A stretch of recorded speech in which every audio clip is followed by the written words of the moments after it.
Right, welcome, everybody. We are back.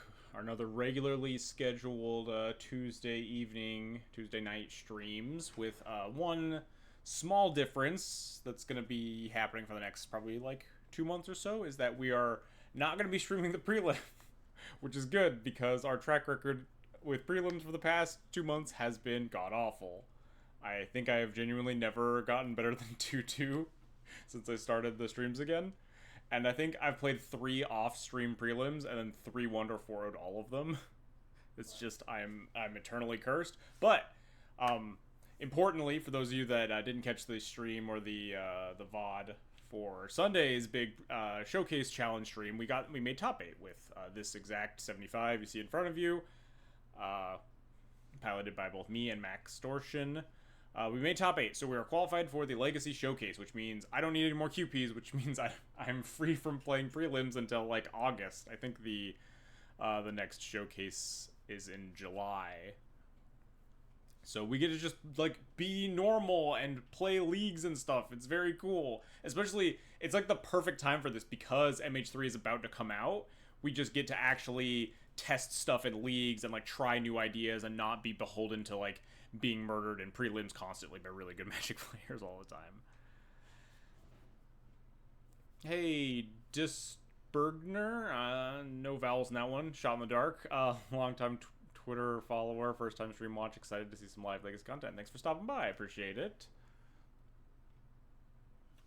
So yes, we top baited with this exact 75.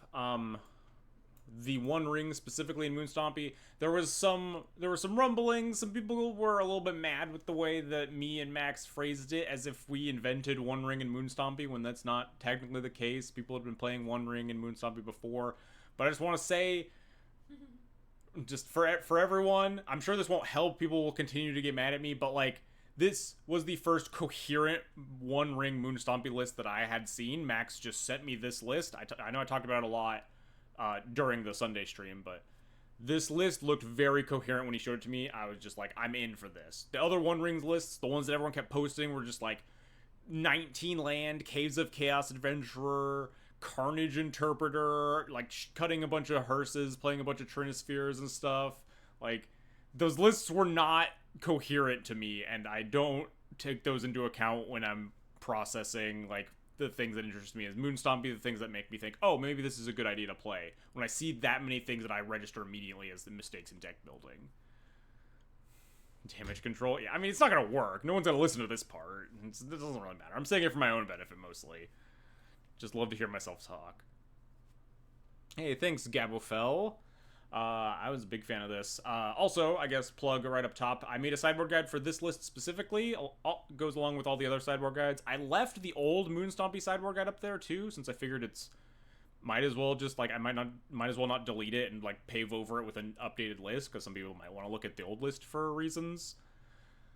So there is just now a new sideboard guide for the One Ring Moon Stompy list, in addition to the Black White Death and Taxes and the old Moon Stompy sideboard guide list. That is up on my Flex slot. Link down below. For all Twitch subs, that'll be my last sideboard guide until MH3 comes out, and I'm sure a bunch of things will happen. And if we have cool decks that are doing well, maybe we'll be writing sideboard guides for those. Panthermonium, thanks for the follow, appreciate it. Also, my notifications are magically fixed. I don't know what happened. I realized, like, at the very end of the Sunday stream that I hadn't been getting any follower notifications. So apologies to the many people that followed me on the Sunday stream again. I thank all of you. Sorry, I couldn't thank you individually. We fixed that, we fixed the chat, so everything's good again, probably. Until something inevitably breaks. So anyway, I figured we would just take this deck through a league, just kind of victory lap it. Every time I do a victory lap, I also get murdered, so I don't expect this stream to go off particularly well. But I think we're just about ready to go. Dog is on the case. Yeah, dog is the dog is modding chat. She will ban you. Be careful. Also, most importantly, in the stream title right now, I don't know why I didn't mention this up top, but I am heading Magic Online's Legacy content creators playing in an early access event, June 7th, which is a Friday. I I and a bunch of legacy content creators will be streaming. Well, some of us will be streaming, making YouTube videos, etc. We will all be playing in an early access version of Moto with the new Modern Horizons 3 cards. We'll be playtesting legacy decks. There's only limited and modern leagues available, but direct challenges work for every format. So I'm collecting a bunch of legacy creators, and we're all just going to be doing direct challenges and stuff whenever people are free. We're just going to be firing off different ideas and playtesting against each other, that sort of thing. So that event will be going on for all of June 7th, or for most of June 7th. Details, I don't know exactly. I'm kind of flying by the seat of my pants with this one. I don't know how much details there will be. I will be getting a better schedule together a little bit and like trying to get a list of the different content creators, which ones are streaming, which ones will be making YouTube videos, etc., etc. Yes, the 7th is a Friday. Friday, June 7th. Yes, it will be in Jory's honor. It is Jory's birthday that day. Even though Jory nor Jory's parents will be watching the stream. Some heartless parents not watching the dedicated stream. But anyway, I have no idea what I'm going to be playing in that event quite yet, but because of that Friday event being like super MH3 focused, next week's stream is going to be dedicated to making a bunch of MH3 decks. I know I did like a little bit of tweaking during the Sunday stream. We like kind of fleshed out what an 80 card D&D mono white D&D list would look like with White Orchid Phantom. But I want to make sure that I put together like a couple of cool deck ideas that I want to give a try out as I stream on Friday. So next Tuesday's stream will be brewing with a bunch of stuff. I know I have probably 5 or 6 different ideas for decks cooking that I want to give a shot. So we'll kind of stress test some of them, see if some of them are like flops from the get-go, see if some of them need to be refined and stuff. But that will be next week's stream, so tune into that if you want to see me flounder, watch my deck building process, as ugly as it is. The amount of times that I go into Scryfall and type in like cards that cost 2 generic plus very specific color type, just so I can like find all the cards you can cast off an Ancient Tomb, or the amount of times I've gone to like white creatures with 2 or less toughness with CMC 4 or less for D&D is frankly probably a little embarrassing, but. And that is genuinely my process sometimes. The amount of times I've scrolled through like 2 in a white, 2 in a blue, I haven't scrolled through 2 in a red too often just because the red cards are actually good. The blue cards not as much, or the white cards not as much. But it will be fun, hopefully. I've never done a stream like that before, so we'll see how it goes. Anyway, now I think I have said all of my pieces. So thank you all for sitting with me through that. We can actually play some Magic here, huh?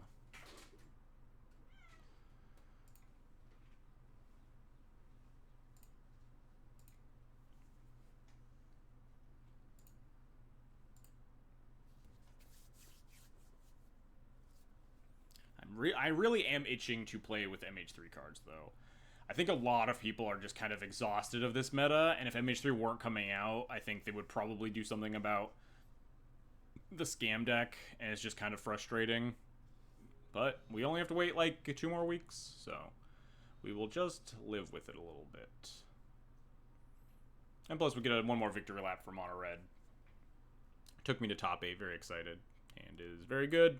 Got our choice of lock pieces and fables, depending on what our opponent's doing. I just want things to be different. Yeah, exactly. I would also love Formula and MTGO, but that's a little bit more of a pipe dream, unfortunately. I will accept MH3 shaking things up. What are we playing against? Scam, Doomsday, technically could be Grixis Delver.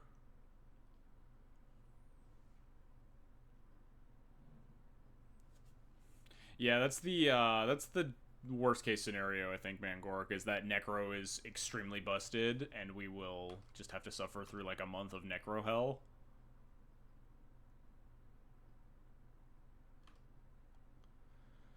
What do I want to do versus UC no shuffle? I think I like Chalice on one around Days. Chromox pitch Fury, because Fury's not good against Scam or Doomsday. Play around Days. It lets us put, if we want to, we can play Blood Moon around Days and Stoning ourselves, because we'll still get to 3 mana afterwards. So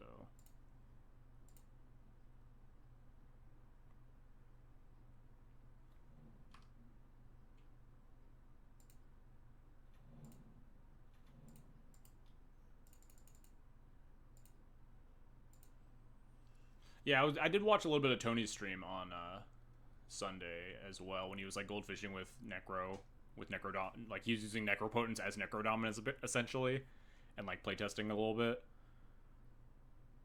and it looked pretty terrifying sometimes. The build that he has it feels a lot like Belcher though, or like Oops that doesn't die to Leyline of the Void, which obviously is probably a lot better than Oops, but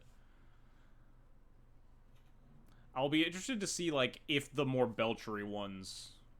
Ooh, this is just, like, Bug Beans. Alright. I think I still play around Days here, because it's just, like, lights out if we resolve Blood Moon. And if we don't, again, we have enough lands to get there.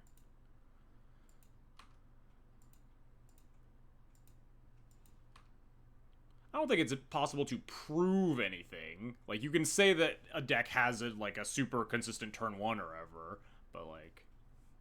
Hey, George. Thanks for the raid, buddy. Hope your stream went well. I know I was tuning in for a little bit of the start there before my own stream. Shout out to Jab Jabber, owner of Flexlot. Maybe this just resolves. Dang, we tried.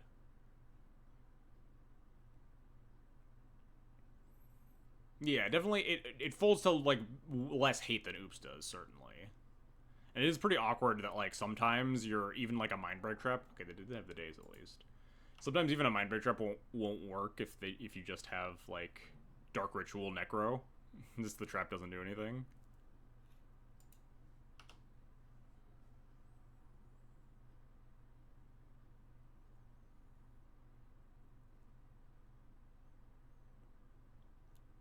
Interesting. Nothing? Alright, well, I will cast some more spells.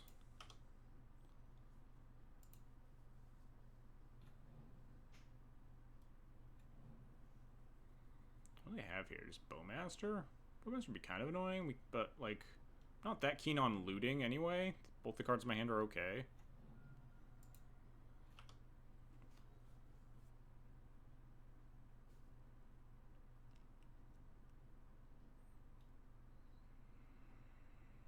I'm just taking the 6 cards in hand. I don't think I'm taking this bait, because I think I might just want to, like, cast a Fury. They didn't daze this Fable, so they're very likely to not have any daze. I'm seeing Tony's list bar describing Doomsday. Yeah, but Doomsday doesn't always just instantly kill you the turn they play it, right? Dark Ritual Doomsday oftentimes doesn't kill you until next turn, whereas Dark Ritual Necro just instantly kills you. Tony's list has, like, 8 Spirit Guides plus Manamorphose to cast Born Upon the Wind in his end step after drawing, you know, like 18, 19 cards. Yeah, unless you're Wonder Pro, of course. Then Dark Ritual Doomsday will always kill me. Yeah, second Bowmaster, definitely not looting. Yeah, it's like actual, like, Belcher with, like the main deck, like, protection is, like, Pact of Negation and Chancellor of the Annex. Yeah, this is fine. We definitely didn't really want to loot anyway. They should have just cast this after I chose not to block for an extra point of damage. I think I'm just gonna hard cast. How badly do I lose the game if they drew days this turn, huh? Like, insanely badly? Should I have just, like, Bombardiers? Pitchcast a Fury? Or does Bombardiers not Pitchcast a Fury? I go to 7 and then go to Dead.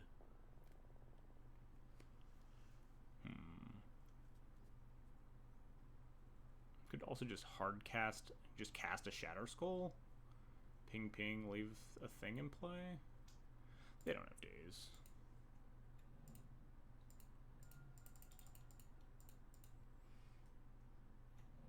Nice.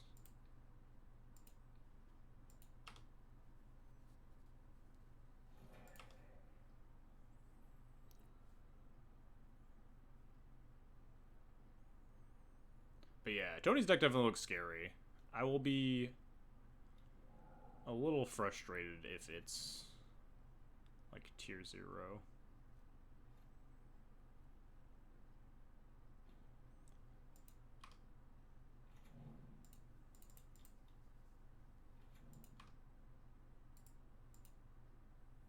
Nice.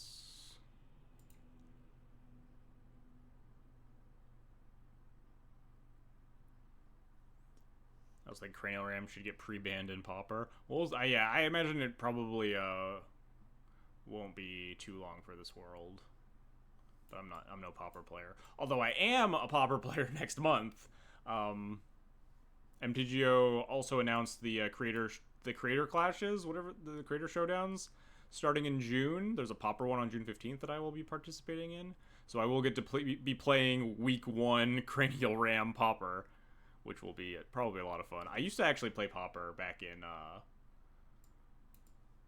like 2017. The reason that like I got into Moto via Pauper, I ground mono green leagues to buy into modern D&T. It's a fun time. Play Grixis Affinity, I guess. Yeah, that's mostly my plan, is to copy paste whoever has the coolest looking Cranial Ram Affinity list in like the 3 days it's legal. Hey, Pure Gosu, thank you for being glad that I exist. I appreciate it. Do you have a sideboard guide for Legacy or for Pauper? One of those is an easy yes. One of those, I'm probably not gonna have one. You allegedly need to figure out Modern. Oh yeah, that's in like July though. You got plenty of time. Legacy, yes. On FlexSlot, I have sideboard guides for Twitch subs. I should actually sideboard, huh? Twitch subs gain access to my Moon Stompy and D&T sideboard guides. Do you not have a mono green sideboard guide from 2017 for me? I could probably cook one up if you really want one. We could figure it out, I'm sure. What the hell am I doing? I'm getting too distracted by chat. Guys, you need to stop distracting me. What are we doing? We're playing against Bug Beans, huh? I think I want to sideboard a little bit low on threats. Maybe I don't need all these dead gons, but it's probably fine. Yeah, the cranial plating is banned, all the glitters is banned. This will just be the 3rd time they've banned cranial plating. It'll be very funny.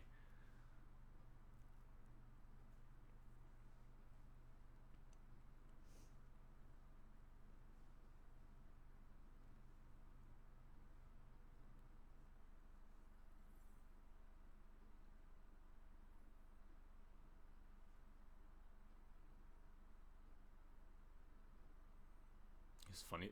Tony was playing Pauper? Oh, that does sound funny. They do have some Storm decks in that format, right? They have some, like, silly combo decks. I remember there was a, God, what was it? It was, like, a really bad thing that, like, makes a bunch of colorless mana by tapping creatures, and they, like, were casting Gurmag Angler and using it as, like, a ritual. Some, like, really silly Storm deck with that. This hand seems fine.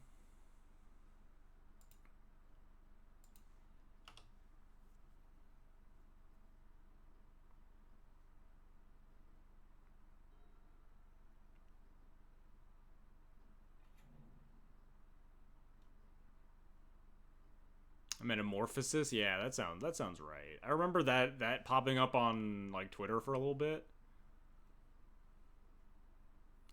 We're just gonna Chrome Mox pitch a Dead Gone. Cast a Chalice. Alright, we are Dead Gone flooded.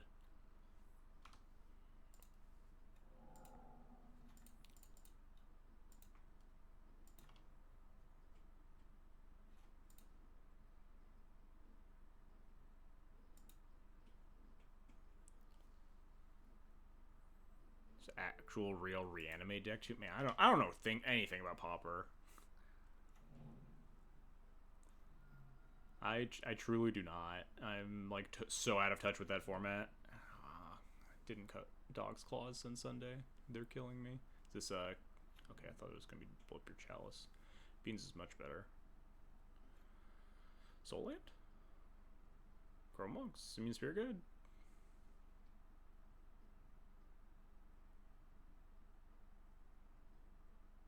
Oh yeah, Dread Return got downshifted. I do remember that. Ooh, he did the thing, chat. Get him. Is there any reason to draw a card right now? No, but I guess Bowmasters. There's no reason not to draw on a card right now, I guess is the other question.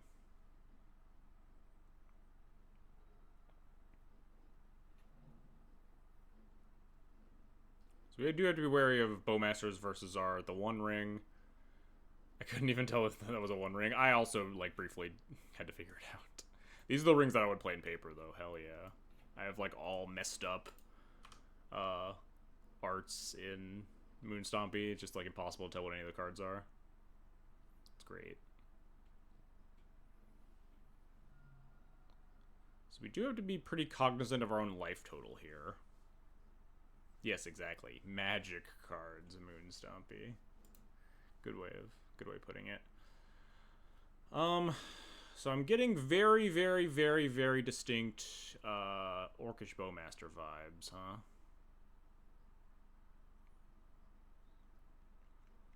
I was wondering if I want to, like, play Tapland. I don't think I want to play Tapland, because I feel like they're going to Bowmaster me, and then we might be able to just Shatter Skull it, and then draw our cards. So I think I just want to take no damage and cast Rabblemaster. Although they can't, they're not allowed to cast Bowmaster, otherwise I get to draw 2 cards, right? They are also F6, which is a little suspicious, but I'm not going to take the bait. If they literally have nothing, then we're just fine anyway. Like, they're just going to take a pass turn on 3 mana and never cast a spell. Eventually we'll be able to hold up, like, a Gone or something for it if we really want to draw cards. Although Gonning a Bowmaster isn't the most exciting proposition in the world. And then if they ever tap out of holding up 2 mana, we can just, well, that's fun. So that makes sense. I haven't really seen Bug Beans around a lot since like the scam meta, but it does make sense for them to be playing Surveil lands. Yeah, okay, if they're just not tapping out, they're just gonna be dying to Rabblemaster. Yeah, now we just draw a card in response here, or draw 2.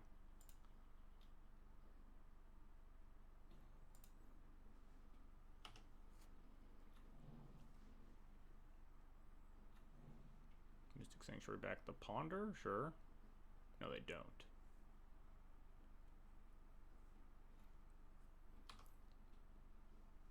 We are really One Ring flooded, huh?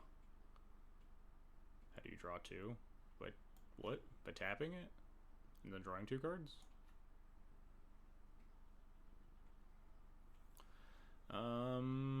Considering if I want to play out this Chalice or not. 2, 3, 4, 5, 6, 7. We could honestly like Chalice on 2 and Dead Gone. I think I'll just attack first. If they Bowmaster and try to block, we might Gone.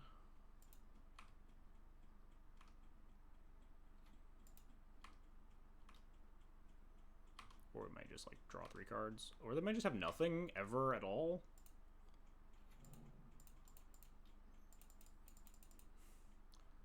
I guess I'm just gonna Chalice on 2. I guess I could just draw more cards, huh? Because the Chalice on the Chalice is stopping Bowmaster. Whatever. I think they're just not casting spells. They're just dead, but they elected not to put the Ponder back. I'm so baffled.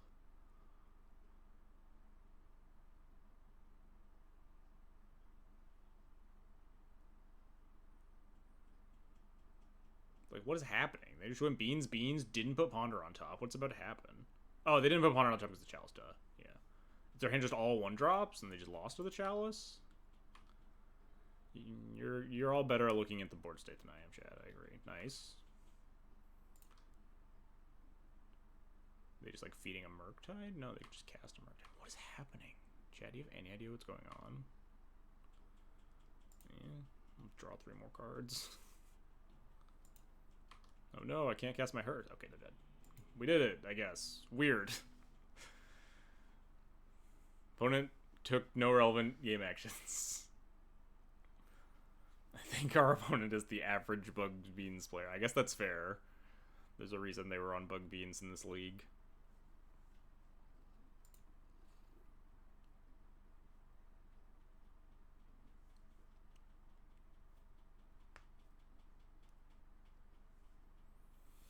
What am I supposed to do if this league ends quickly? We're on Moonstompy. What am I supposed to do for the rest of the stream? We could do some, like, a little bit of brewing. We haven't gotten all of the cards for the main set, right?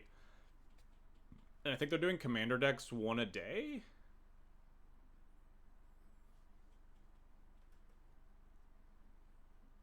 Yeah, we're still missing a bunch of main set cards. Yeah, I don't think we still haven't seen... We finally officially saw the red MDFC. We're still missing the... Not the red, sorry. We officially saw the black MDFC. We're still missing the red one. MDFC creature. Because there are 2 sets of those.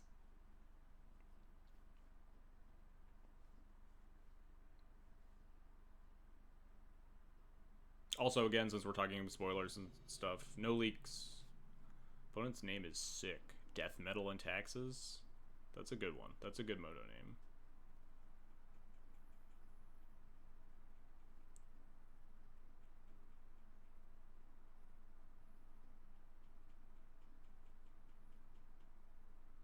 Hey, sup, Dukes? How's it going?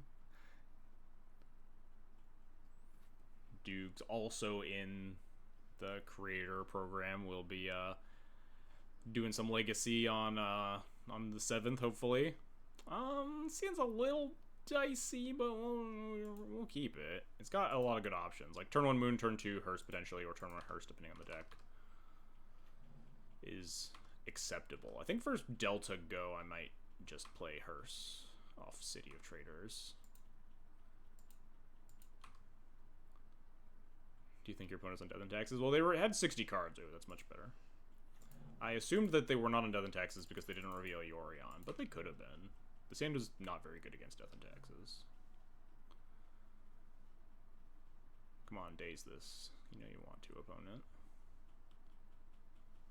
Just be on Scam, and then have daze, no force.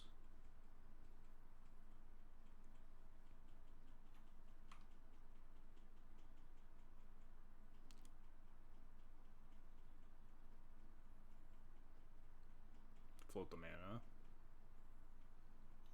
There's black floating.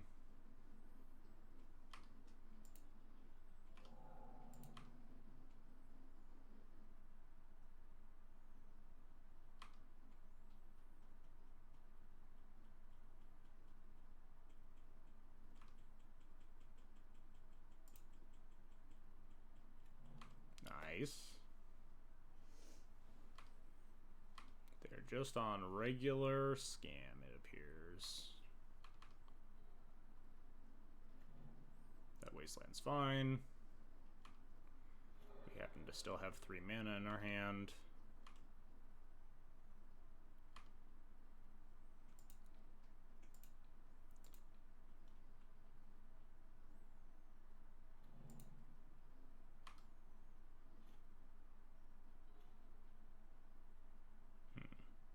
Change anything? We could play a Blood Moon out. We know they have Basic Swamp, but the Basic Swamp doesn't exactly do anything. We could pitch the Shatter Skull, but that puts us down to 2 mana. We would likely draw something. I think I'd rather pitch the Bombardiers, honestly. Our likelihood of being able to draw something before our opponent like puts specifically a Bowmasters in play and kills me from 18 seems so astronomically high that I think I'd just rather set myself up with 3 mana. Chromox pitch Bombardier to City of Traders Moon. And if we draw another land, we can just keep the Shatter Skull as a spell, right?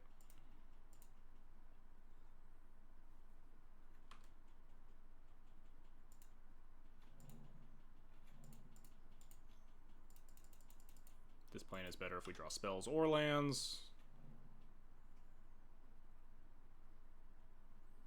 Our opponent doesn't have blue either, that we know of at least. Nor do they have a good way to find it. obviously the deck is good at finding the black source with trolls, but...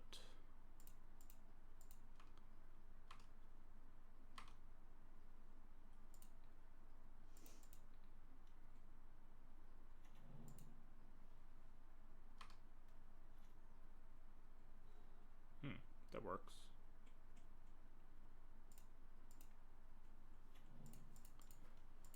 Can't be dazed. We will not crew, because we could die to Entomb very easily. Just cast a 2/2 for 3. Next turn we have another, we can get that second hearse down.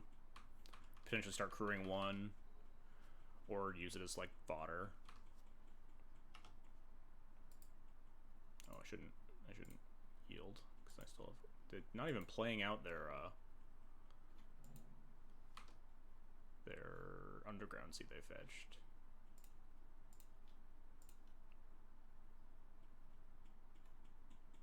Okay, now I will crew this one, just because it's more damage. I'm not throwing anything this turn.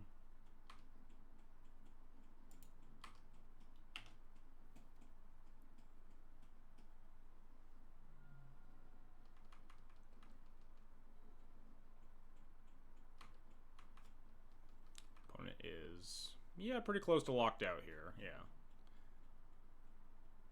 Raid should count crewing. That is true. The crew, thematically, crewing is like the creatures driving the vehicle into the fight. That makes sense. Also, it is boast, not raid, but yeah. I agree. That would just make sense. Swamp does nothing. I mean, Swamp casts like Bowmasters, which isn't nothing. It's just mostly nothing.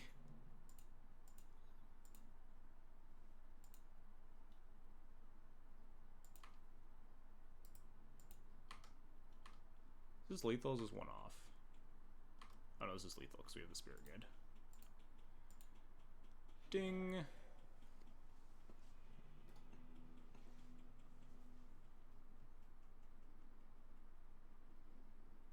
They're basically the same thing. Yeah, they are, right? Raid is just usually a triggered ability, I think, right? And Boast is an activated ability? Is that the distinction? And I guess Raid isn't always a triggered ability. Raid is just extra effect if you have attacked this turn. Boast is this creature has attacked this turn and gets an activated ability. Okay, they're a little bit different.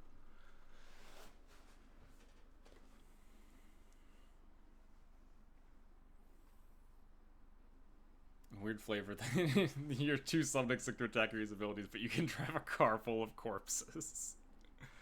Yeah, I believe the quote came up of, like, if the physical embodiment of Fury can drive a car, then I'm sure Legolas can learn how to, or something.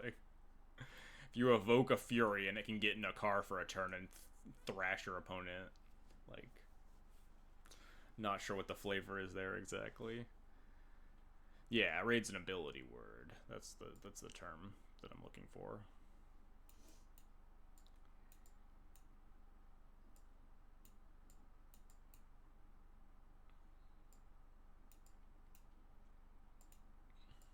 I have been toying with the idea that, like, I generally don't like Leyline versus, like, the scam deck. But I've been toying with the idea that, like, maybe it is just, like, better than, like, some Blood Moons and the last Rabble Master. I think I'll continue to sideboard like this for now, but it's a thought that I've been kicking around. I put it on my sideboard guide notes, too. It's just, like, I know I brought in Leyline specifically for, like, during the showcase, I brought it in because I saw my opponent left in the Entomb stuff when they usually don't. But, like, maybe it's good enough even if they cut the Entomb stuff? Not sure. Crew should be sorcery speed only. That's just Saddle, right? You've invented Saddle.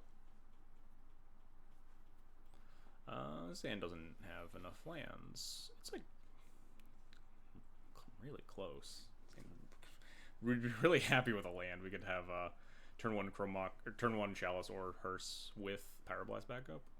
We'll just draw a land, right, chat? No. Mulliganing is broken. Ah, this hand. Much better. Gonna bottom the Rabble here. We have our choice of, like, if we want extra lands, if we want to play around days. A lot depends on what our opponent does, but worst case scenario is, like, our own Rabble Master gets reanimated before we can do any of this stuff. Yeah, on the draw, stopping Grief Reanimate is kind of nice. Grief Reanimate starts aren't actually that scary versus Moon Stompy a lot of the time, but I do kind of agree. Anyway, keep bottom rabble. Call it a day.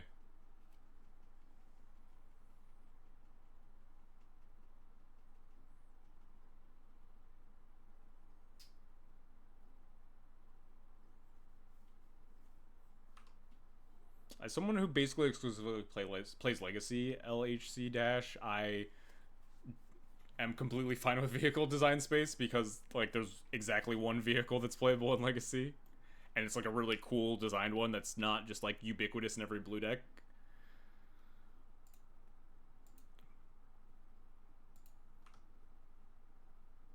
But Clown Car, rip Clown Car, true.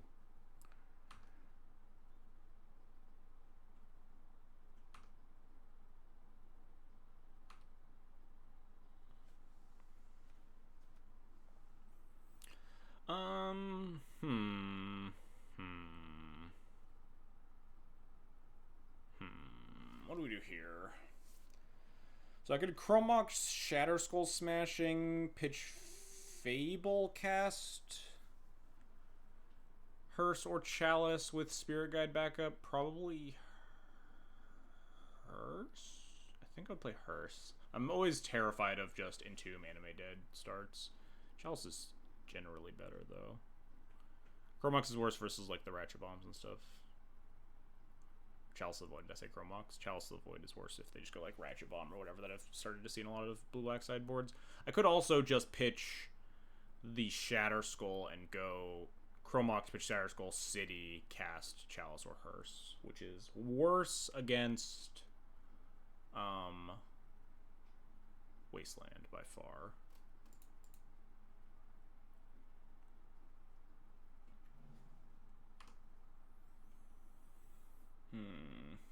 I do hate being bad against Wasteland. I think I'm gonna play it slow.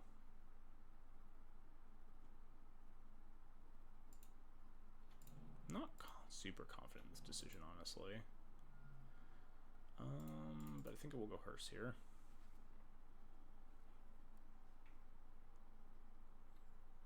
That just worked, huh? Alright. I'll take that. Could get, like, Dothied. Dothy would be a smidge concerning. I might just put the Chalice on 2 next turn, honestly. Like, Hearse plus Chalice on 2 to protect the Hearse cuts off a lot, right? Because it cuts off Dothy and Borrower Bounce. Obviously leaves them cantrips, but...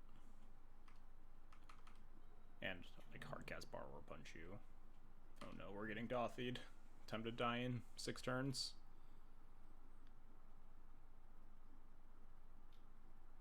Yep, this is what I figured.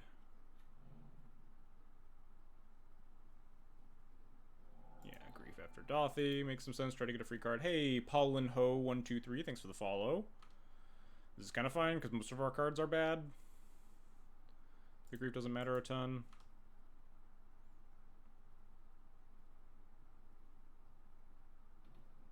Yep. I mean, I'll cast a 2/2.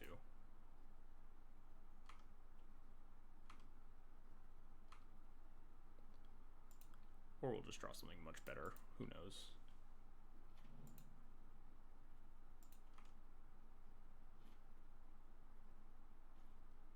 No, we will not draw something much better. We're casting a 2/2. It's beatdown times.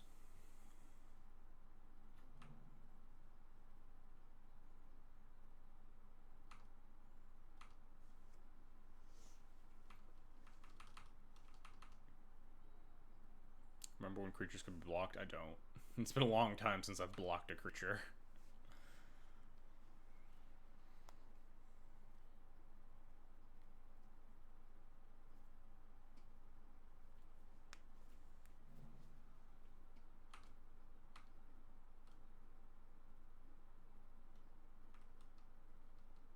Luckily, we have about 400 draws in our deck that are good in this sort of position, which is generally one of the big reasons that I enjoy this matchup. Maybe not enjoy, but feel favored in this matchup is Moonstompy just has a lot of potent top decks in scenarios like this, whereas a ton of the Scams deck is just completely turned off. And then I say that, and we just draw like the worst cards possible. Honestly, this isn't that bad because we could start tagging it with a 4/4 now. I'm gonna play this first to make sure it resolves.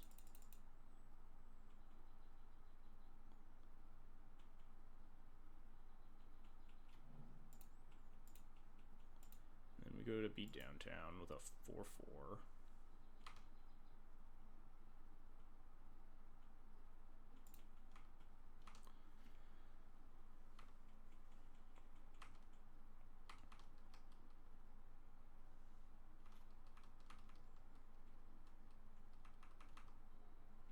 Next draw guaranteed 3 Chrome Mox. Yeah, last time I said that we're favored in the top deck war, I did draw like literal 3 Chrome Mox versus Rug Delver. We still won, but it was a lot closer than I would have liked.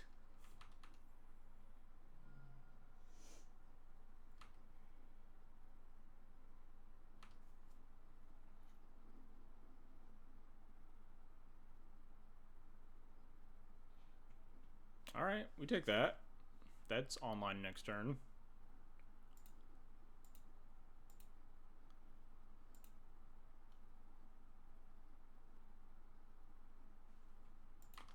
This is a little risky, I guess. Now we're playing it. They have 4-card stand, though. I think it's fine to be a little risky when we're, like, dying on board here. We do need to get a little aggro.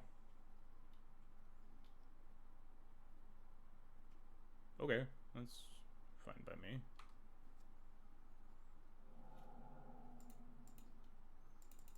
I guess that does stymie a lot of my aggression, in fairness.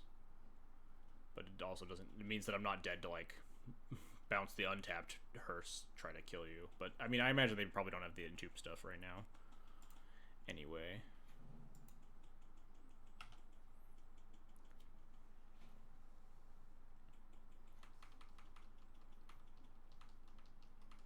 I think we're technically still losing this race by a little bit. I guess no, because they can't cast the Brazen Borrower this turn. But they could easily find a lot of cards that muck up my plans.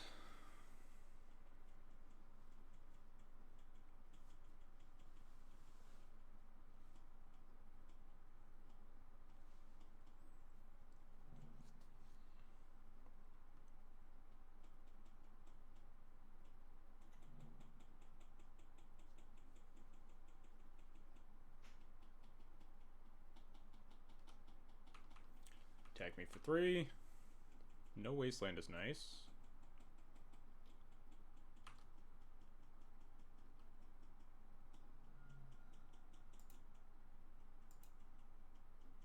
Getting more spells, sure.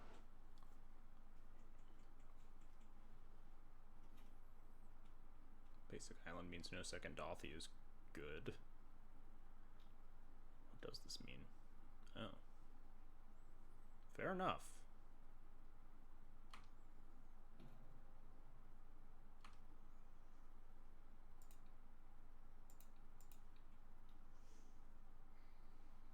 That certainly puts a damper on my clock, huh? Now we're dead in 2 more turns for them. Again, got a lot of good draws. It's not one of them. I'd rather attack here than play Chalice. I can't play Chalice on 3.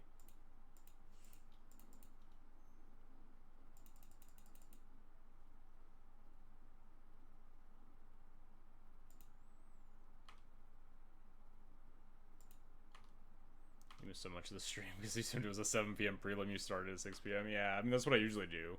But I usually like start playing like in a league or whatever before then anyway.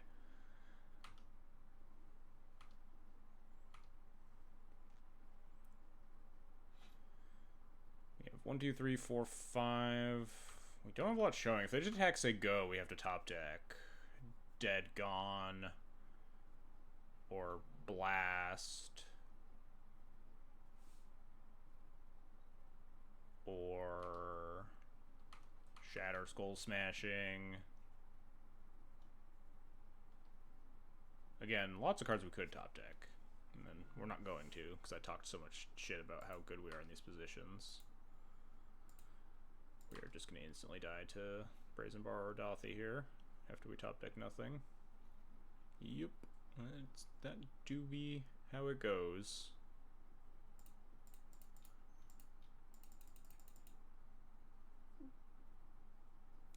Unfortunate, but that's fine. Still got a game 3 to play.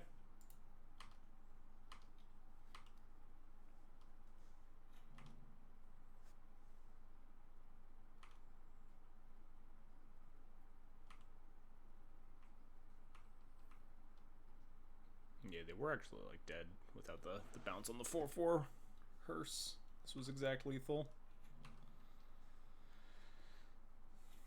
Any big cards for... I don't think all of MH3 is spoiled yet, right? Not officially, at least. I think we are still missing cards.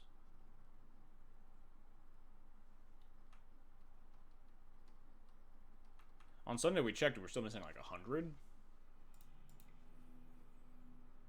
I know they've come out with... They've put several more out since then, but... Don't know how many.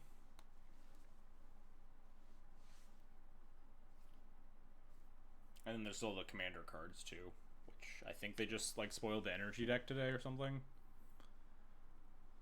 I don't know how many. I don't know how many commander cards. I guess we would have drawn the One Ring that turn too. Jeez. Someone is saying, "Well, I think like the entire set got leaked at this point," but yeah. Please don't talk about leaks. It is rather unfortunate. A little dicey, but I'm gonna keep it. There aren't any more previews scheduled, but full gallery is not up till Friday. Sure, that makes... I mean, I guess that doesn't fully make sense to me, but... Yeah, there are a lot of commons that we haven't seen. There's the red MDFC, which I think will very likely be impactful in Moon Stompy. Like, it's really... It feels really hard for me to think about designing an MDFC that's a creature that won't be playable in a deck like this. Like, we talked about just, like, 6 mana 4 or 5 you'd probably play. Like, I would probably play, like, Grey Ogre MDFC. Just, like, Simian Spirit Guide, except instead of pitching for a red, it just, like, is a bolt land.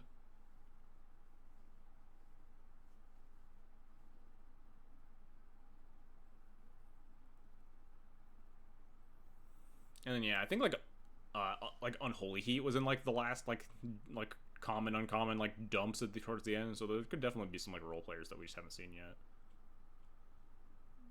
Yeah, some people are, like, very, very aggressive about, like, no leak policies, and I really just don't get it. Like, we just talk about the cards, like, 3 days later. We can wait. We're just... Some people are just extremely impatient. Alright, that's a very good sign. I don't know if I'll play the Fable around days or not. We'll see if I even get that far, right? They could just grief me.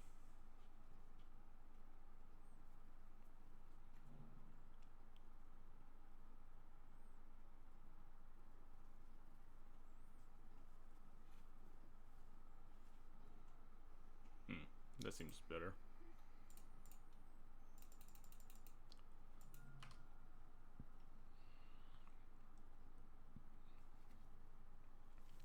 After we spent a week and a half talking about a version of Mural that wasn't real, I'm so over people complaining about it. Yeah, that's the real sticking point, is the amount of leaks that are fake.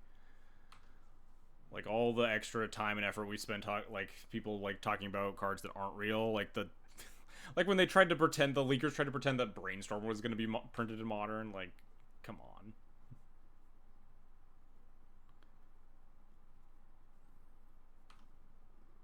There's a fake Mural. Yeah, it cost 2 mana. Yeah, the original, like, leaked Mural was 2 mana. It was really dumb. This could be bad if we get animate deaded, huh? We could potentially Shatter Skull it. It's just F6. I don't know why I'm, like, clicking through these phases like I have stuff. I assume that's why they force willed the... Oh. It's a little inconvenient, huh? For my Fable.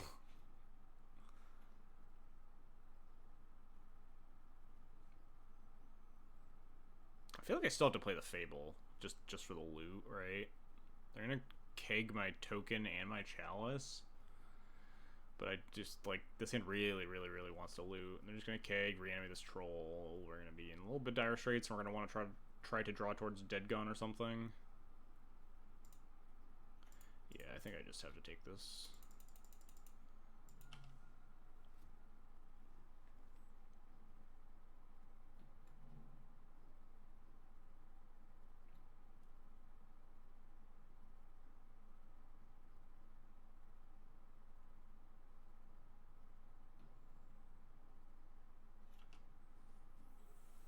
Unfortunate exchange, but I think one that kind of just has to be made. Sure, sure. Reanimate. Oh god, no, we're super dead. They still have Entomb in the deck. Oh, they're getting Archon instead of Atraxa? Okay, we're less dead. We could find, Dead Gun now.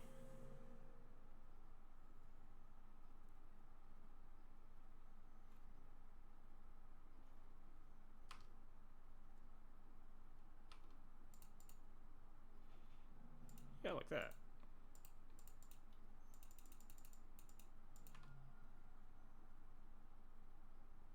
They also force.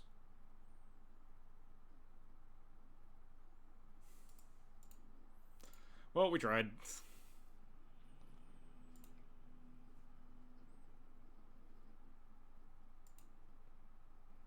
Not gonna dead that. Gonna go. Yeah, we are gone. Yeah, don't dead the Archon. Gone the Archon, please. Cutting the Atraxa makes sense. Does it? I feel like Atraxa is way better than Archon usually versus Moonstompy. Because it depends a little bit on the board state, but versus a deck that's sideboarding in 4 Gons.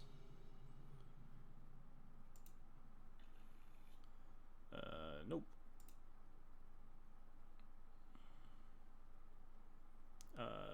Yep. What am I bottoming here?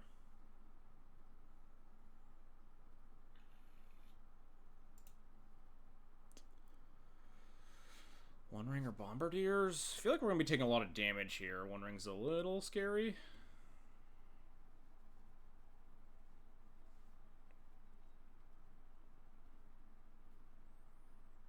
Could bottom a Soul Land, honestly. Bottoming City of Traders is really bad against Wasteland.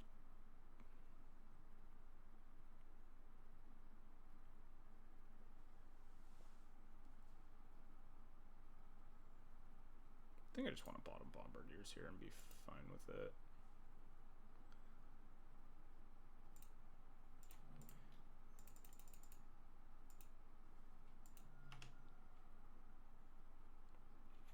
I don't know to make a Vexing Bubble. I also don't know to make a Vexing Bubble. I think it's really hard to assess.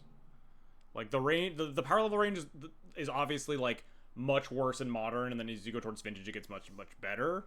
I don't know, like, I know Justin's had some, like, hot takes about it not being, like, it's not the Doomsday scenario for Vintage. Like, it's not Giga broken or anything. He's, like, the second coming of Void Mirror, where it's, like, super overrated. But I mean, I wouldn't be surprised to see it end up as a Vintage role player, if not, like, even if it does get restricted.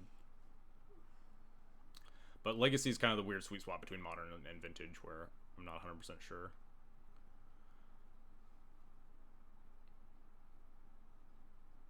Maybe I didn't want this One Ring. What do we have? 14? I don't know. One Ring is just, like, busted. You just can take the damage, and then it just doesn't matter. Your opponent just dies. Could cast the One Ring this turn instead of Fable? Probably not. We could always even loot away the One Ring if we're in a high pressure matchup. I think I didn't even register what our opponent is doing. I think this is Delver then, and we are in a high pressure matchup.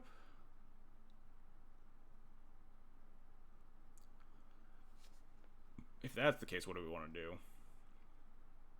Play Fable around Days, Chrome Mox, pitch Shatter Skull, play City, play Fable around Days, and not taking 2 damage off of Tomb. That seems fine.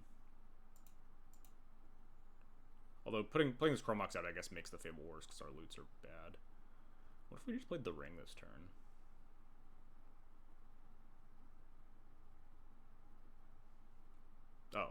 That's completely fine. They just want to attack my mana. Alright, cool. Again, do I just want to play the One Ring here? Kind of do. Taking 5 damage to play the Fable with the One Ring in my hand is a little dicey. Maybe I just loot the One Ring away. Or maybe I just end up casting it next turn anyway, we'll see.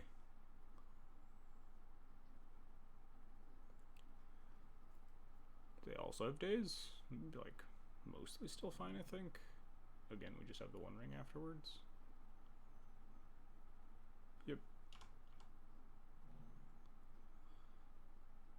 Yeah, people talk about it being, like, way better than Chalice on 0. It hits all these cards, but, like, how many times are we boarding it in versus, like, oh, it hits Force of Will. Dude, like, that doesn't make it, like, good against... It hits Force of Will in days, but it's still bad against Delver. Oh, it hits Scam, it hits Grief and Force of Will, but, like, is it really that good versus Scam? Oh, it has cycling, so you can cycle away when it's bad, but, like, that doesn't mean you want to main deck 4 copies, right? Or, like, are you boarding it in? Just because it cycles away?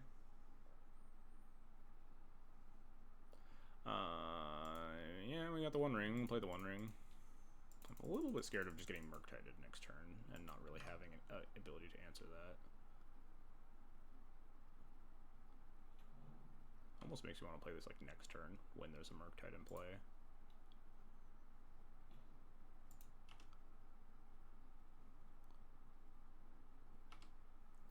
Yeah, it definitely makes sense as a Saga Bullet. As like an anti-combo Saga Bullet. Oh, cool, they just died. Nice. Like, I imagine lands will play a copy very happily.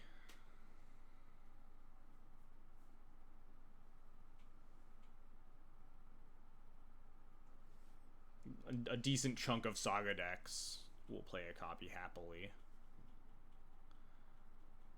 But it's not just, like, play 4 of it in Death and Taxes, right? Which is a claim that I saw.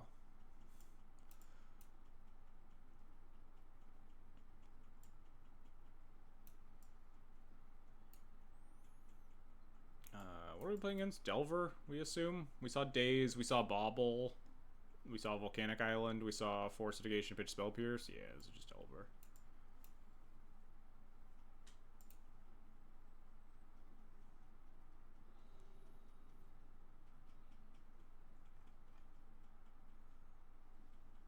Yeah, I really don't understand the claims of just like, oh, this is just a 4 of main deck in like the in your Hate Bears decks. Like,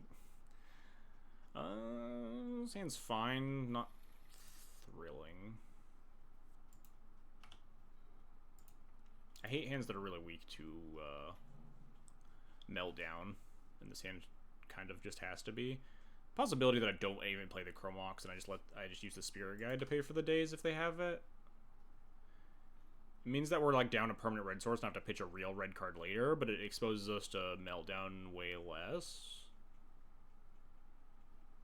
Also, they could just like Force a Will it, and we could just Chromox down the line. I think that's what I'm gonna do. That might be crazy. Thoughts on the Frog on the Full Art of Primal Purge? I have not actually seen the Frog. I need to update my Frog rankings. I actually just recently discovered there was a common Frog from Outlaws of Thunder Junction that I just didn't even see. I need to put that one on the Frog rating and then update with the MH3 Frogs, of which I think there is just Frogmere Enforcer, because I already put Psychic Frog on the list.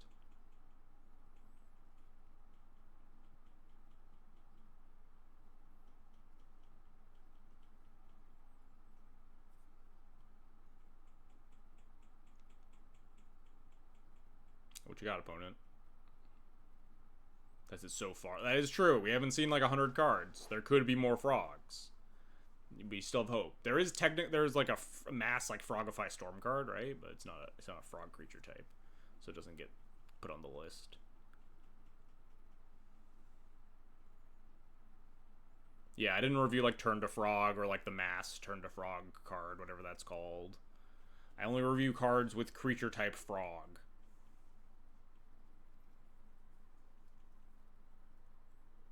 Although if there was a Frog Planeswalker, I would probably review that too. Is there? No, there's not. Not yet. Okay. Anything could happen. Bloomburrow's right around the corner. Alright, this is what we wanted. Well, I guess not what we wanted, but is an acceptable outcome here. Polymorphous Jest? Yeah, that's the one. Had that cast on me in Legacy once. Pre-dressed, long before Dress Down existed. How many products is MH3 if there's Commander decks, a set, and another not modern legal release? It's just, yeah, this Wasteland's fine. This GRC's fine. It's just 4 ADH decks and the main set. The question is if I chuck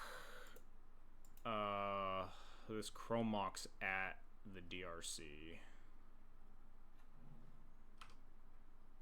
A little awkward. I think the answer is yes. It's just gonna get really ugly. Maybe I was supposed to actually pitch a Bombardiers to the other Bombardiers. Is Monrad pretty resilient to Wasteland? Not, like, especially so, but the way I build the deck, I add a land from what a lot of Monrad players play, 20. Some even play 19. Don't want to name any names, but I really respect the mana hungriness of the deck. Ding.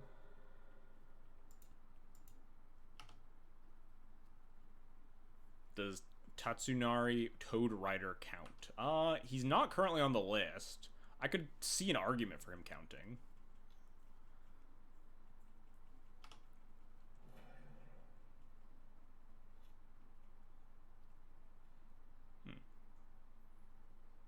I don't think I want to cast this other Bombardiers.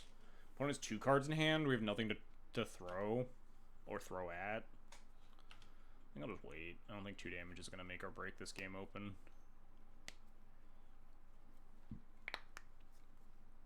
Is 3-color D&T a better matchup for mono red than mono white? Yes. There's Murktide. Alright. Dead Gone's not a great answer to it, but at least it's an answer. I wonder if I play around days here. We'll see. Depends a lot on what we draw, what our plans are.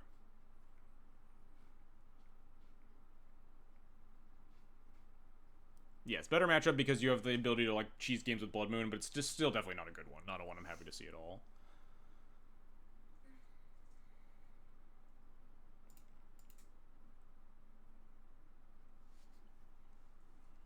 I think I'm gonna pitch the Broadside Bombardiers here. Maybe I'm crazy. What if they counter this? Oh no, they have 1 card in hand. JK. We just have double Dead Gone. Bombardiers, we don't have good Bombardiers fodder, so I think I just want the second Dead Gone in hand. Especially because I'm probably going to have to just bounce this Murktide region a second time at some point during this game. Unless we find, like, Blood Moon or Fury. I think I will just Gone your Murktide. Delay it for at least a tiny bit.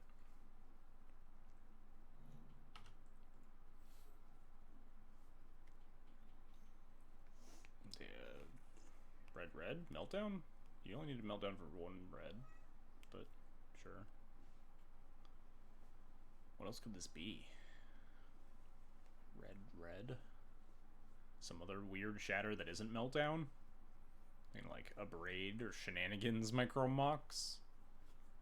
Or cast into fire? Whatever. Oh, no, that makes a lot more sense, huh? Oh no, the meltdown and the trop. Wait, did it hit the ponder or the trop? I don't know for certain. Looks like there's gonna melt down my Chromox. Makes some sense. Shattering Spree for 2 to make sure it's super dead.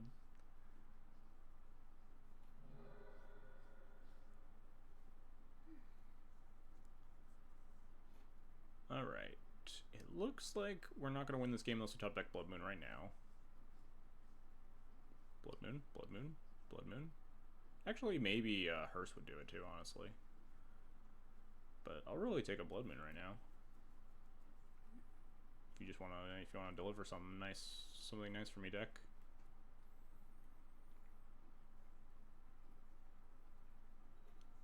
That's not a Blood Moon.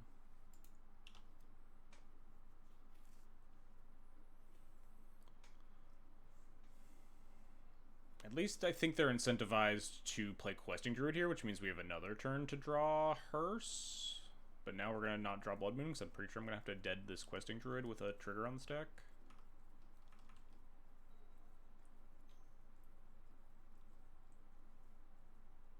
They could instead 4/4 Murktide if they want. Or if they have a cantrip, maybe they could like cantrip into 5/5 Murktide, but yeah, it's just Questing Druid.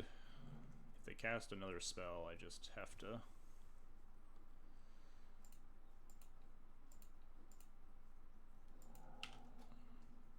do this, draw Hearse,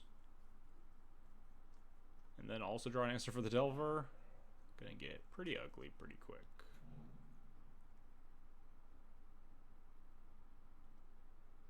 Okay, we're dead. Play that. We can draw like Reb into a second Reb. What's up, Always Home? Games are coming and going. Winning some, losing some, etc. Reb into land. Or no, we boarded out the rings. It'd be just like Reb into like second removal spell. Reb into another Dead Gone.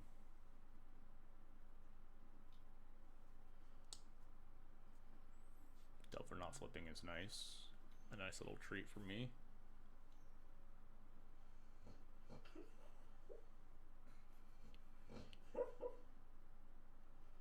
I don't know if the mic is picking up my dog snoring. I really hope it is, though. It's audible. It's so funny.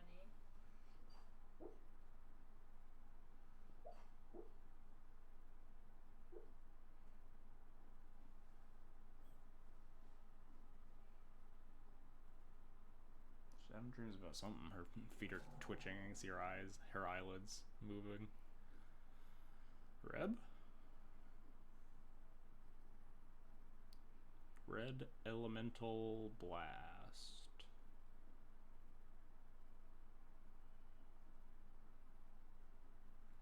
That's not a Red Elemental Blast. I probably could have just conceded like 2 turns ago, huh? But I'll keep playing a little bit. I am a little bit curious. They probably won't show me the basic island to this point, but we haven't seen it yet. I guess they've only fetched once. They've just played like natural. Flexing on me, reveal Mysterian Forest.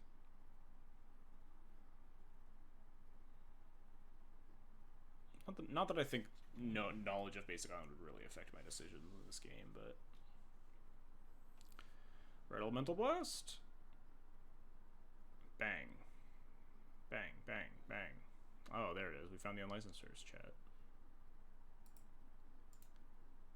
How many frogs are legal in every form? Like, legal across, like, on Scryfall, all green?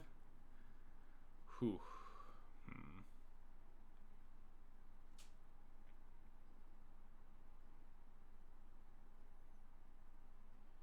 It's a tough one. I'm trying to, like, mentally go through the list of frogs in my head. I can think of one. Wait. Fuck, I don't think that's standard legal. I don't know what's in standard. Chat, what's in standard? That's not gonna help. Chat's not gonna be able to help me with that. They're gonna say like a starting set, and that won't give me any basis at all. Is Innistrad still in? Why Innistrad Crimson Vow was in standard for like 100 years? I feel like if Innistrad's still in standard, then I think the set I'm thinking of is still in standard too. Do you have that heinous rings in paper? No, I don't own any of the One Rings in paper actually. I will pick up these if I end up building this iteration in paper.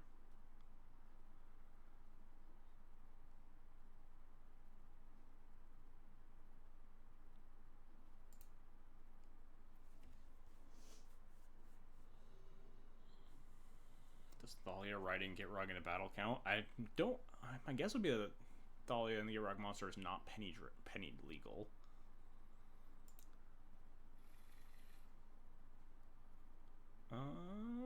This hand is fine, not thrilling.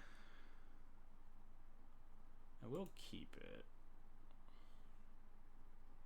Poison Dart Frog was the one that I was thinking of, but Spring Splasher, huh? I would not have guessed that card. Oh no, that's the new one, right? That's the one that I haven't rated? That's why I didn't think of it? Fuck. That's the OTJ common?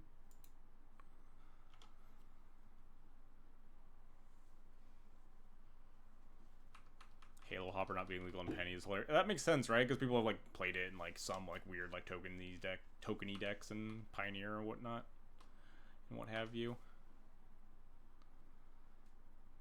Papercraft decoy, which isn't legal in Alchemy. Oh, because they changed it, right? There's an Alchemy version of it, I think. My opponent does really like just sitting in my upkeep for no reason. I don't know what their deal is. Wasn't Gemstone pitched to Chromox for 5 colors? We should have been on the draw this game. Because that really wouldn't have changed a lot, huh? It's not like I'm not allowed to pitch the Chromox to the Gemstone in that hand because I just have 2 lands.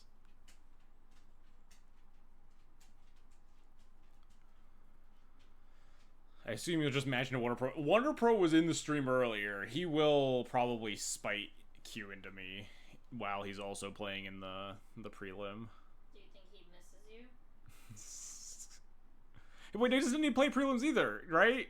Wonder Pro's probably also not the prelims because he also top 8'd that day. I'm gonna cast Fable into like Dazes and stuff because then the following turns I can potentially hold up like Blood Moon with Reb.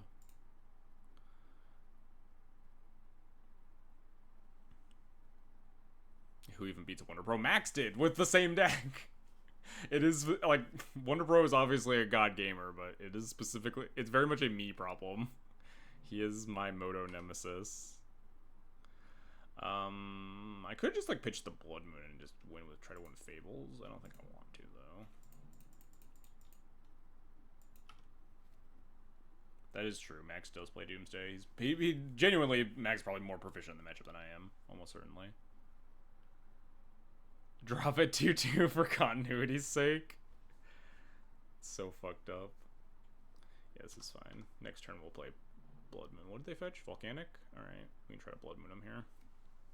With Reb back up. Hopefully no second days plus Force.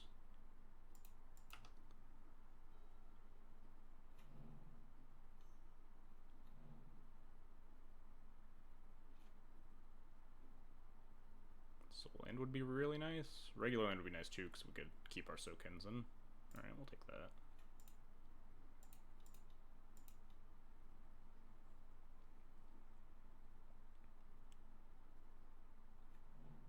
Oh, they just resolved, huh? Kinda didn't expect to get this far. There doesn't appear to be an Alchemy rebalanced Papercraft decoy, it's just not legal for some reason. Interesting, the plot thickens.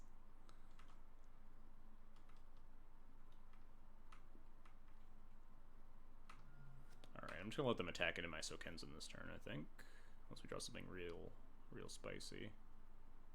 Probably just like another Fable. Basically the only thing I would play, like third Fable here. I think I'll save the Shatter Skull, honestly, and try to convert the Sokensen first. I can Shatter Skull later if this plan doesn't work.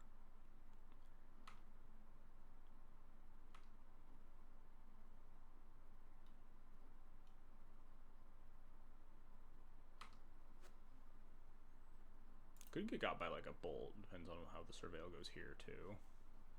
They topped, so they want to exile this card. They just want lands? Huh?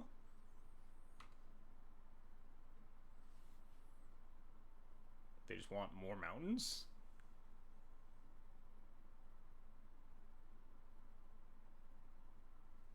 Interesting choice, opponent.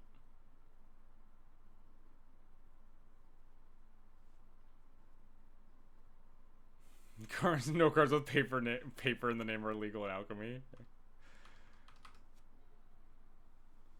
I'm very perplexed by this one. Gonna Goblin Chain Whirler me? Please no. That would certainly get me. They're gonna attack. We're gonna channel this. They could already cast a Blood Knight. They had 2 mountains.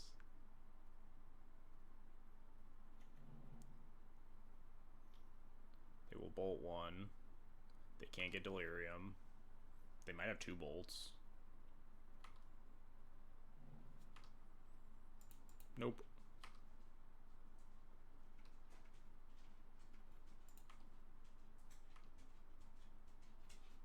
I also miss Goblin Chain Whirler. Whirler.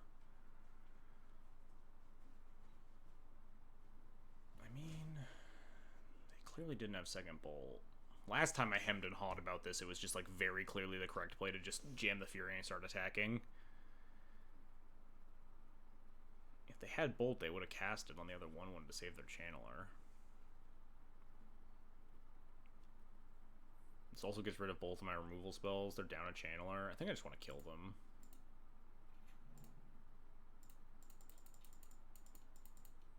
I wonder if I was even supposed to shatter that last turn just so I had a threat in Sokenzen, rather than using my threat as a removal spell when I had another removal spell. I really like resting on my laurels and just sitting with like 3 removal spells in hand for Delver, but maybe that's a habit I need to kind of kick a little bit. Okay, looks like it probably doesn't fucking matter at all. Oh wow, they're like giga dead. Is this just lethal? Probably not, right? 8. Oh, sure. 8 plus 7. Not quite lethal. Oh, I could have Red Elemental Blasted that, huh? I guess I don't really care, actually. Save for Elemental Blast for, like, find basic island, cast Hydro Blast, or Brazen Bar on the Blood Moon. They'll just die to the Fury anyway.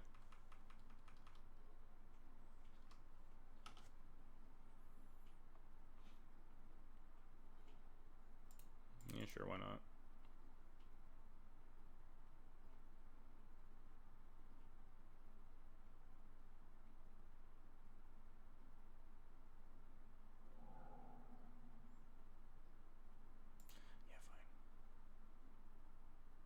You know what? No, not fine.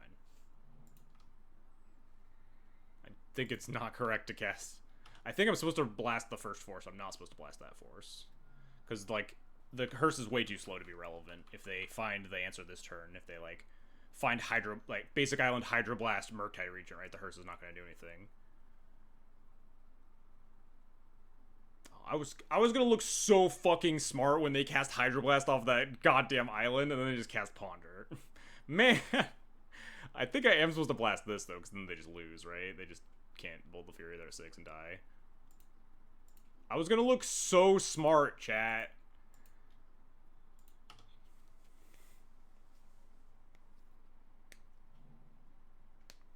I do think I'm supposed to blast that Ponder, yeah, because they are just literally dead at that point. I was gonna look so cool and smart, chat. I'm so mad that they didn't have it.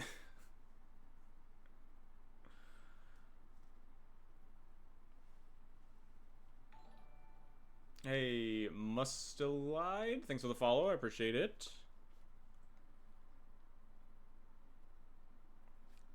A new Legacy player thinking Fury and Shatterskull both good target players. Jesus Christ, could you imagine?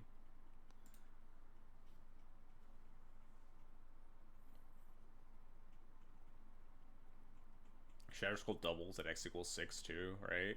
So it's just like, I will deal 12 to your face.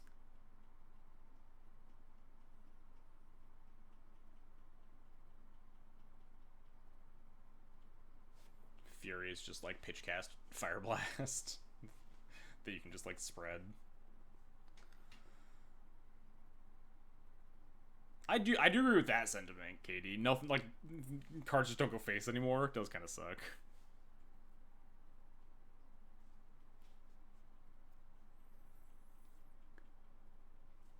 I miss the days of Searing Spear, Lightning Strike. They don't make them like they used to. We played the Dimir Reanimator deck. We played against it. I've not played with it. I am the last player you want to find if you're looking for someone to be proficiently casting Brainstorms.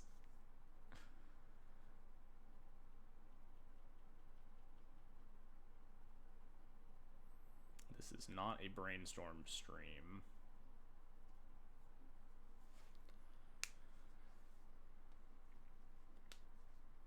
Flamer technically goes face. What do you mean technically? Flamer only goes face, right? Flamer's the 4 damage one, right? The 2 mana, everyone takes 4. It goes to everybody's face. The best kind of face.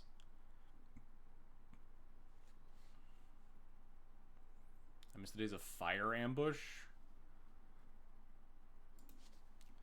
Scry Fall. Fire Ambush. You're not this old. There's just no way.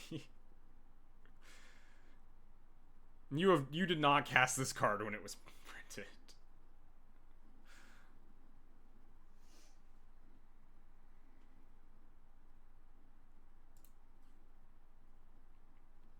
Stoke the Flames. Yeah, Stoke the Flames is a sick one. I do love a good Stoke the Flames. You've cast that card before? In what? In some, like, extremely low power cube? You've cast it in a tournament. What format? Canlander. They were down that bad for Searing Spears. You were playing Volcanic Hammer, Fire Ambush, Searing Spear, Lightning Strike. Just like mono red burn.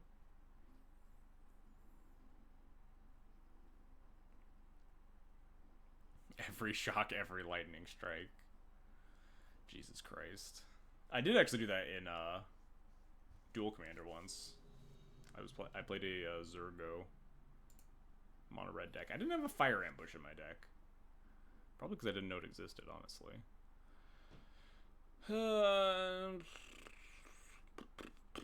This thing's a little loose. Turn 1 Hearse. Yeah, Zergo did get banned for being too good, which is really funny because they printed Ragavan later.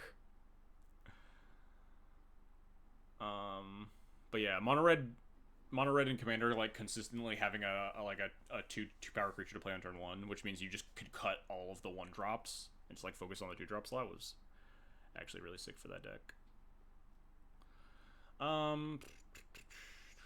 This hand is not super exciting. It's a turn 1 Hearse and then turn 2 land go and hope to find something to cast Blood Moon. Turn 1 Hearse is good. Mulligan Button is better. This hand's better, but also awkward. We'll keep this. We will bottom Shatter Skull. Rabble, maybe? Because I think we're just going to go Fable and try to win off the 1 ring.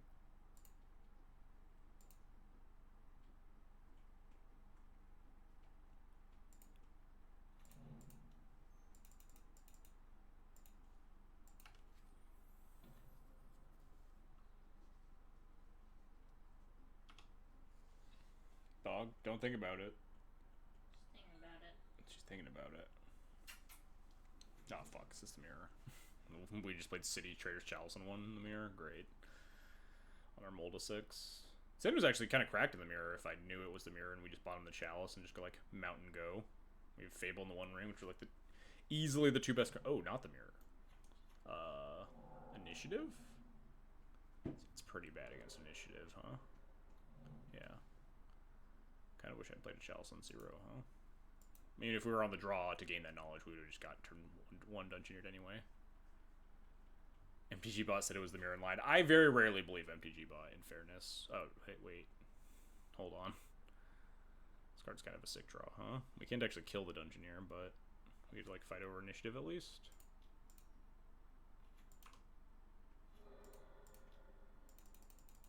Funnily enough, if this were a Hearse, we could actually just take the initiative forever.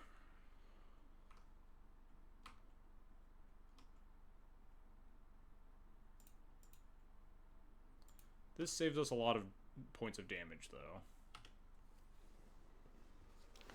So I will accept it. If there's a turn we can, like, keep the broadside in play and then, like, cast the 1 ring, too, we could potentially stabilize like that.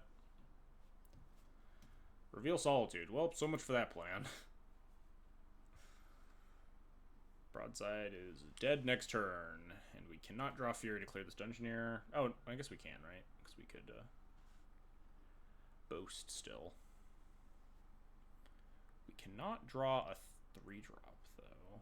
Yeah, we just have to draw top deck Fury here. I'm going to cast 5/3, too. Oh. Okay, that's fine. We can just kill that with the Chalice. Or the...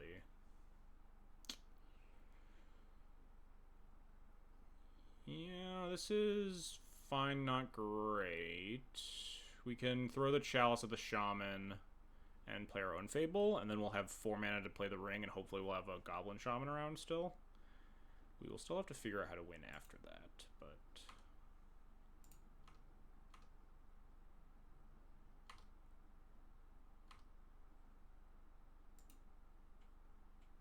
I guess I scry here, huh? Well, these cards fucking suck.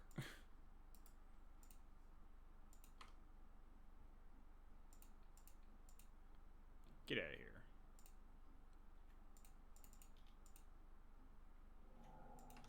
Does set us up to cast the One Ring next turn, too, potentially. Bombardier is such a silly card. Yeah, Bombardier is a really messed up Magic card. Yeah, I thought about that as soon as I took control of the initiative. I was like, did I want a 4/4 Shaman? But I also don't. I think I would have rather scryed than get a 4/4 Shaman anyway.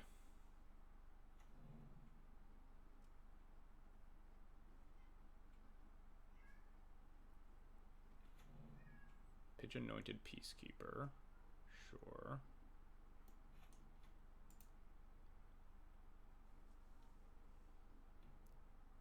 They're gonna mill this Chalice of the Void for sure. What are you gonna do about the 6/7 in game 1 though? We're gonna cast the One Ring and pray.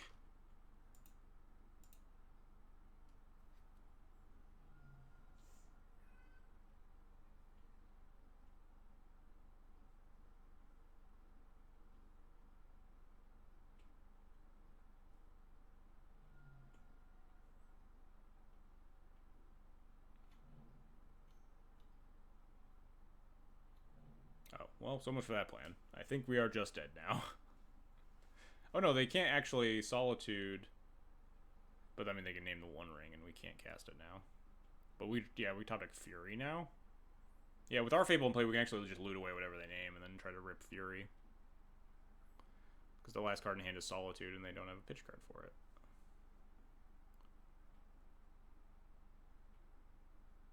Yeah, they name the One Ring. We will simply loot it and the hearse away. Desperately try to draw Fury. Fury top deck would actually just instantly win the game. Holy shit, chat. Let's double check our math here. Don't attack with the Goblin Shaman. Attack with the Bombardiers only. Post-combat Fury, pitch Shatter Skull, deal 3 to this, 1 to this, throw this at it for 7. That all checks out to me.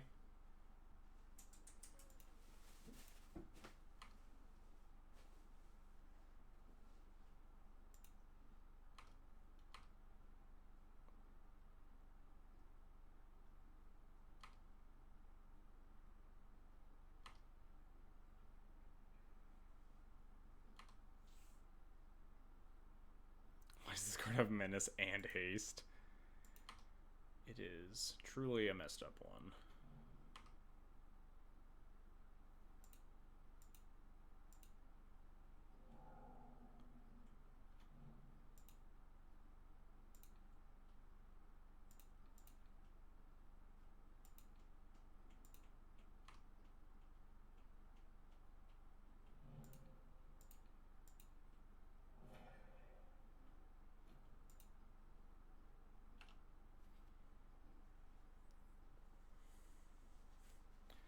Also goes face. It also just deals 2 more than the CMC of the card, too.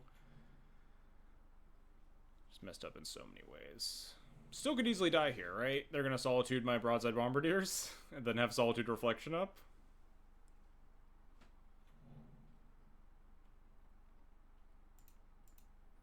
Still could easily lose.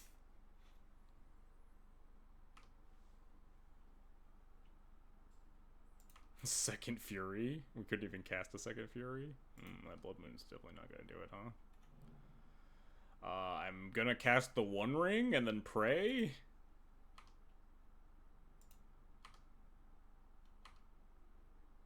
It means we get to go to the throne, which might find a Fury to win the game.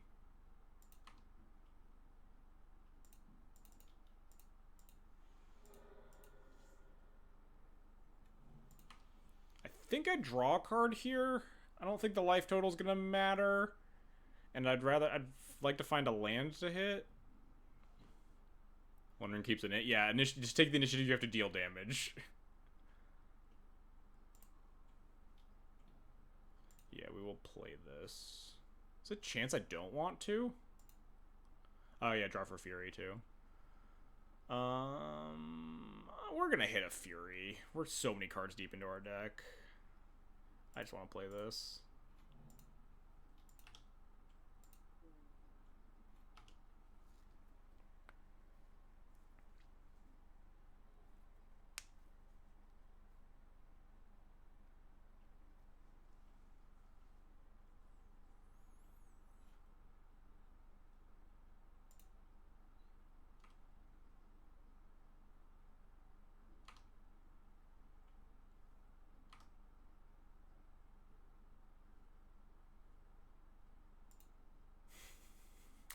Well, chat, we didn't hit a Fury.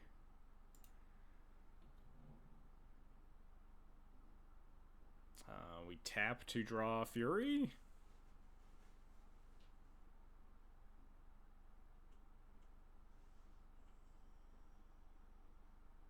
Oh, this thing is hexproof. Does that, like, do anything math-wise? Like, I could copy it, attack them for 1,000,000,000. Fury? Those aren't Fury. Those are a blocker, which is nice. This thing has to attack, so let's just copy Rabble.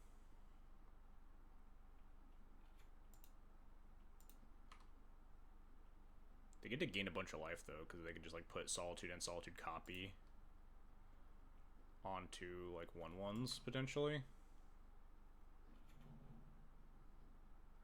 Question is if I'm attacking with Skeleton Token. I don't think so. I'd rather force them to try to kill it.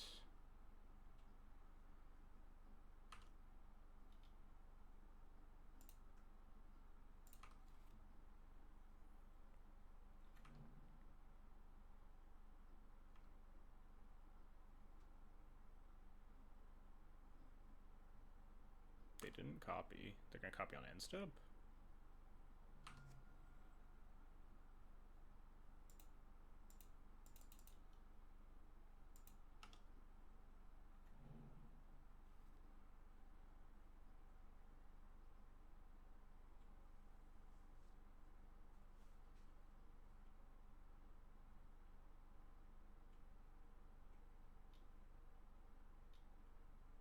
Maybe I should have kept the Shatter Skull in hand, huh? I could have Shatter Skulled for 2 this turn and at least killed the Reflection.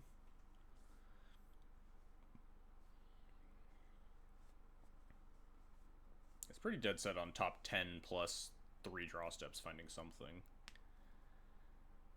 Okay, sure. They exile that. Does Rebel Master have Hexproof until my next turn or until the end? Yeah. So it is still immune, so it can always block for me. Maybe that meant I was supposed to attack with the Skeleton.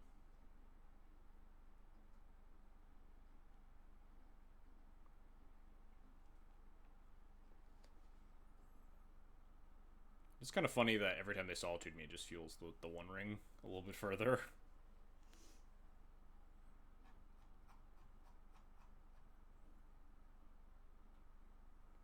Could also just draw, like, Bombardiers and murder them. I guess we can't just murder them with any single draw, because they could always Reflection. Besides Fury, obviously. Fury, again, just steals the game. Pretty please.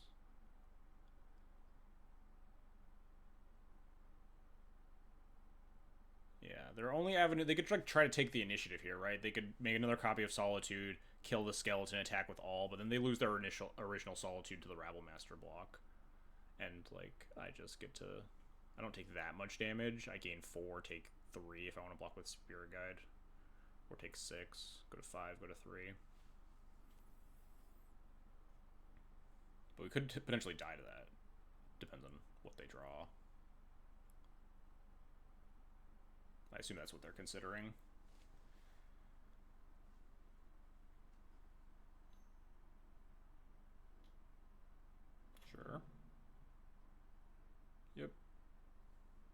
They've weighed their options, deemed this to be the best. Oh, they're just attacking like that. Okay. Sure. So they get to gain 6 and kill my Spirit Guide. But now the shields are down for us to find a Bombardier, potentially. Gained a bunch of life. They have nothing. They have literal nothing. Okay, they're like super hosed here. We have to find something in 4 draw steps, right?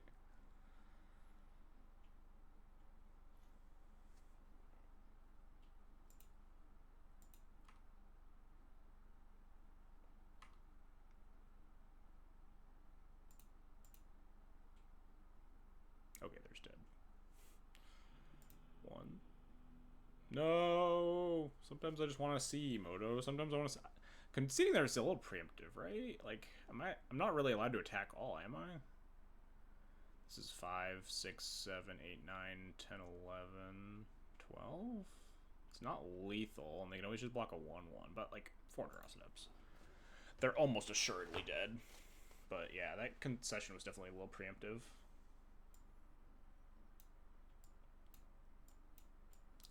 We don't have a lot in the sideboard in terms of the initiative matchup, huh? I guess we board in these mind breaks and hope they have like a double rock start and not a Simian Spirit Guide start. Dead Gons are mediocre, but these hearses are terrible. I find Chalice better on the play to stop their zeros, but Hearse a little bit better on the draw because you can throw a Hearse with Bombardiers to clear an initiative creature. Both of them are bad. Is the white-based initiative deck still common deck in Legacy? I don't really follow Vintage. It's mostly like red-white is the initiative deck that you would expect to see. And you don't see it a lot nowadays. Scam has really chased it off.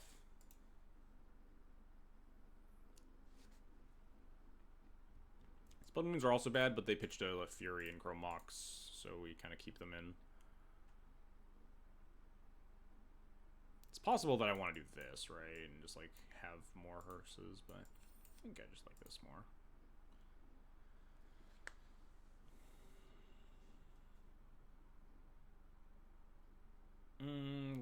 Land. They're on a mold of 6. We have...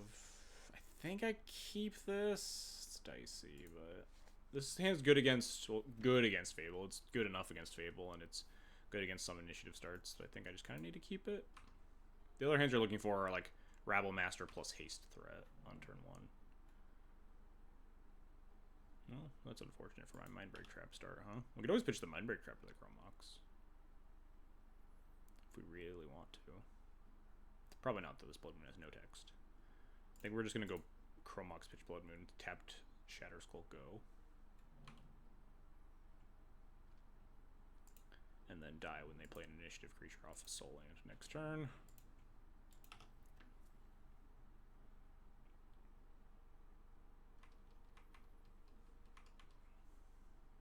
Yeah, Moonstompy notably a dog in a lot of Ancient 2 mirrors, but just much better against the format at large. Yeah, this is kind of what we expected, huh? We can't draw a haste creature and a land here.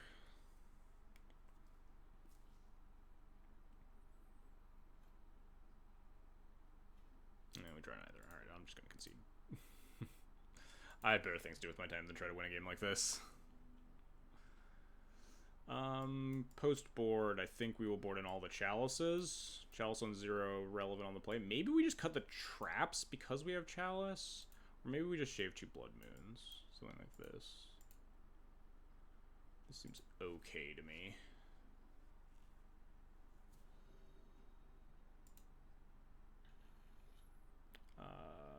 This hand doesn't do anything. This hand also doesn't do anything. My opponent kept 7. We have, if this was turn 2 haste threat, maybe. Nice gemstone. Yeah, sometimes you need the land. Although I probably would have cut it if I like thought about it a little bit harder. Although, yeah, not like this hand is suddenly winnable with a like a hearse or a Blood Moon here, right? Do I go to 5? What 5s are winning me this game? Chalice into 3-drop. cast Mindbreak Trap, I guess. Nice gemstone. This is a hand over gemstone would be better as a red card, right? Because we have cards we really want to pitch to this Chrome Mox. I think we just keep this Mindbreak Trap and pray. So if we keep this, we bottom One Ring Gemstone Caverns, and we have Mindbreak Trap. We probably just play Fable on turn 1? Huh. Fable on turn 1, loot away the Mindbreak Trap, it's bad, or Rattle Master on turn 1, create a board presence. Much worse for Solitude.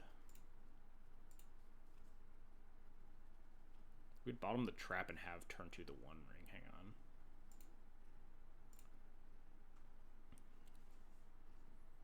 Wait, no, we don't have turn 2 the One Ring because we bottom the Gemstone Mine. Never mind. Not right now. Bottom these two. Yeah, I think this is fine.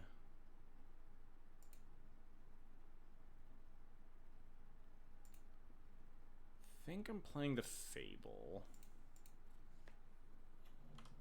So they're F6'd. I think I still want the Fable.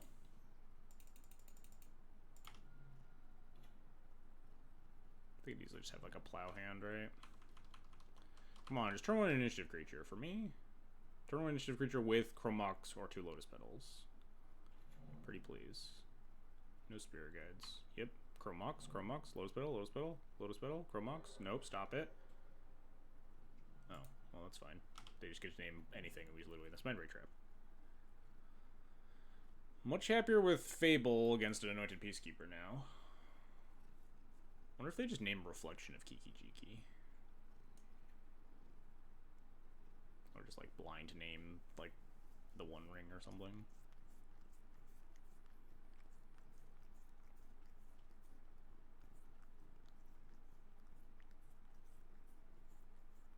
Hand's pretty weak if like this was their turn 1.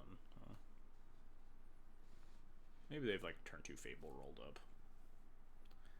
They just want to disrupt what I have left. Yeah, sure. Broadside makes sense because it's like a double. You get to double tax it. It's a really good top deck here.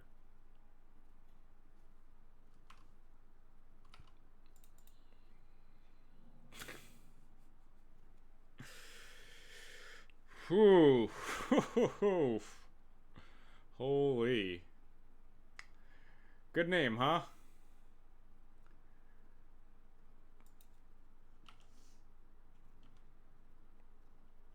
I suppose we're not casting these one.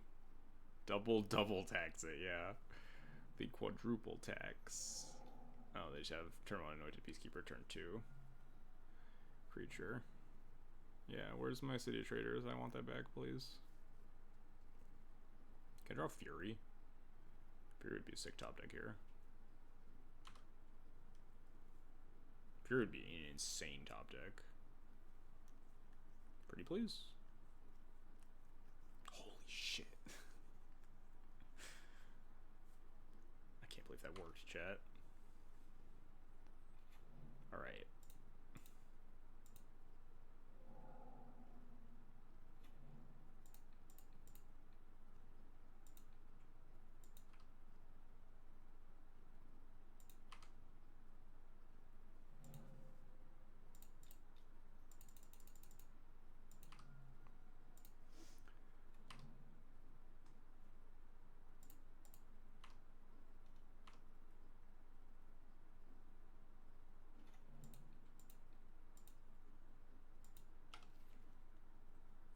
I should play my mountain, huh?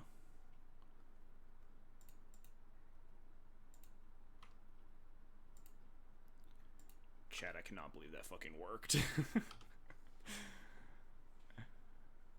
What's it like being me, huh?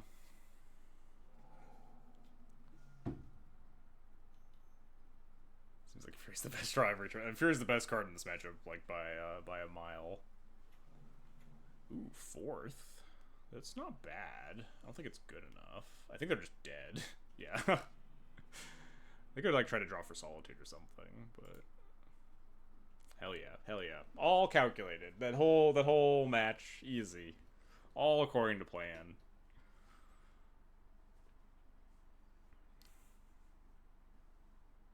Sickest top decks in the West, certainly.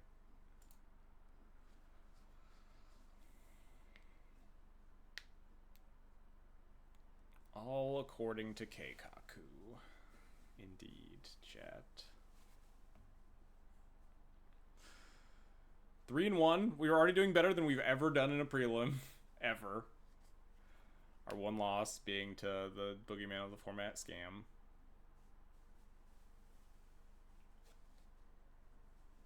Can't believe we won that game 3, Jesus. After the worst Fable loot of all time, and to just like the actual 4 of instantly win the game versus every other card just loses us the game. Those pitch elementals pretty good, huh?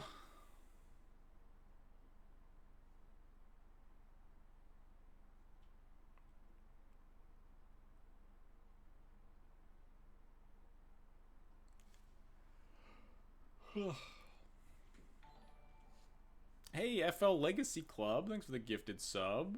I appreciate the support. Shout out Twin Turbo Terror. Enjoy the emotes. Enjoy the sideboard guide if you're looking for that.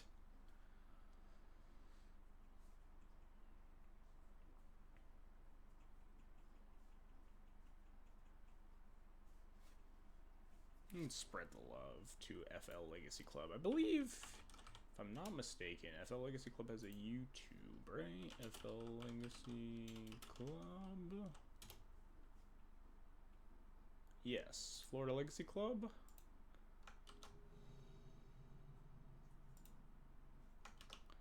Shout out to FL Legacy Club. Go give them a subscription on YouTube for me.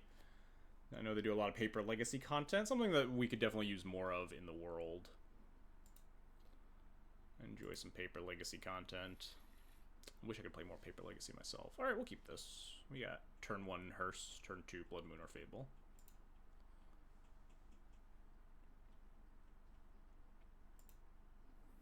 Trade my 0 mana for your 7 without card disadvantage, you would have thought, yeah. But no one liked poor Pyrokinesis. Everyone, suddenly when it's on a 3/3 double striker and costs 1 less mana to hardcast and also it's planeswalkers, it was suddenly cool to be doing. No love for the Pyrokinesis OGs. Mostly just goblins.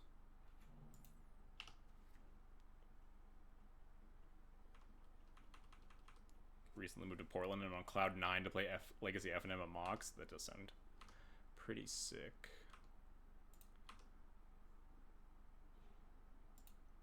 What does Basic Island mean? This feels like Combo Island. Makes me want to play Fable. I mean, if it's Shown Tell Island, we're just dead.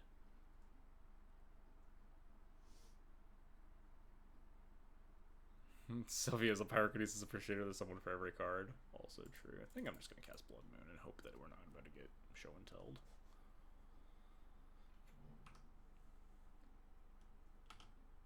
They could not be on Sneak.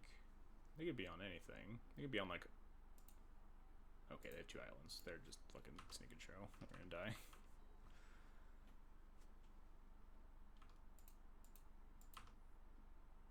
Could be on, like, High Tide, and we're still gonna die, honestly.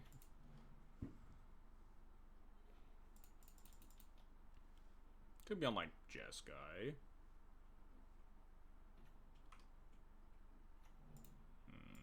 Hit him for 1. Go get him, Hearse. I believe in you. I played against them on Paradigm Shift once. They got some range. Alright. There's hope that we're not just going to get Emrakul right here. Oh, maybe they're still on Paradigm Shift. Not that that matchup is good in the slightest.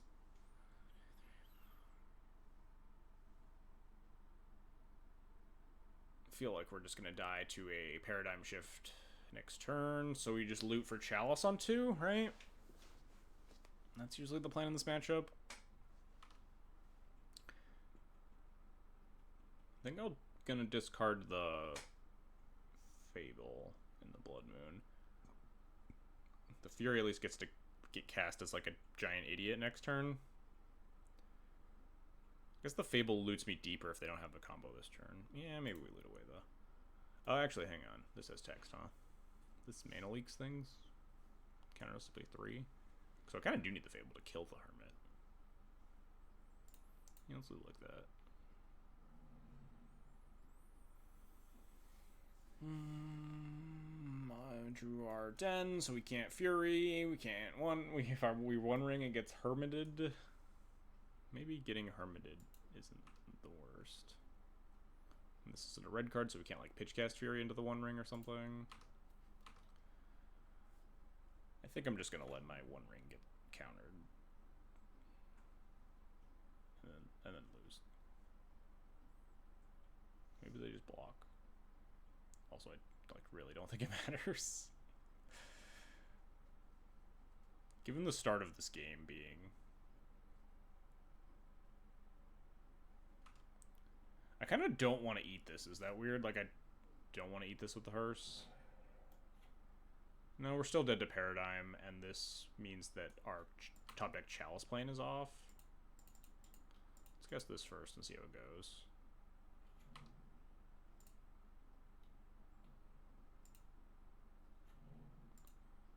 I am going to eat it.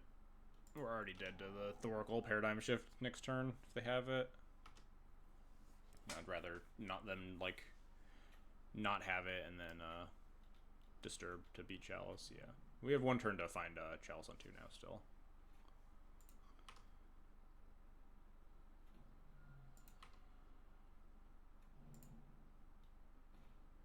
These are not Chalice on 2. They could also not have Thoracle in hand yet. You never know.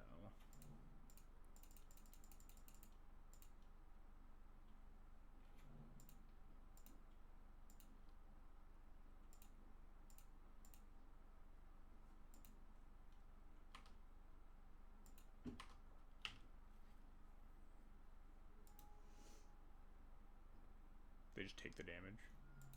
Sure. I guess it doesn't matter. Especially if they have the Thoracle in hand. They just know we're dead.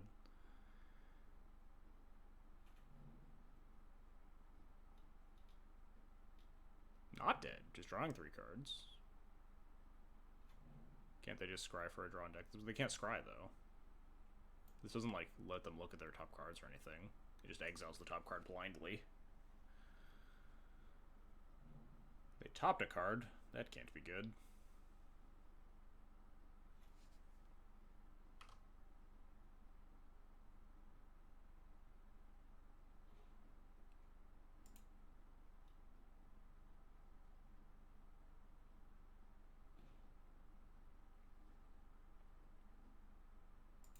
Alright, well, the odds that they have a counterspell have to be phenomenally high at this point, but it ain't gonna get better for me, huh?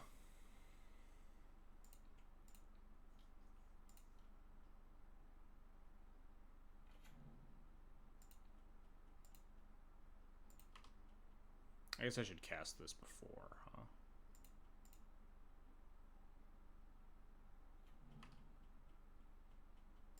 So I can F6 through all the cards that they're just gonna have to exile off the top of their deck. Almost assuredly this thing is just countered and we lose. Oh shit. I didn't think we'd get this far.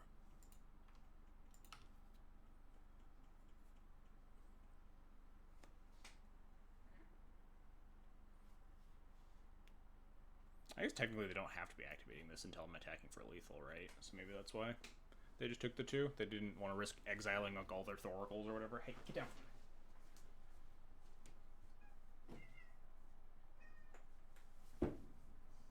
Get lost.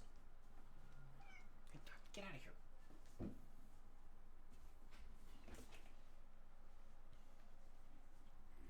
Did I forget to exile cards with my hearse last turn? I did. Oh well.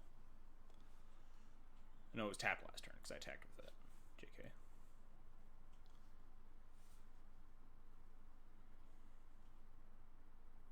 Alright, I'm not sure how they get out of the Chalice on 2 plus Blood Moon lock.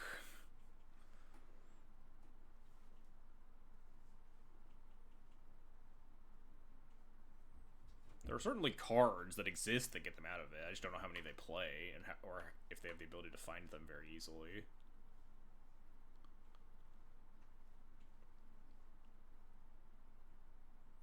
Rushing River. Yeah, I mean, they could, like, wipe away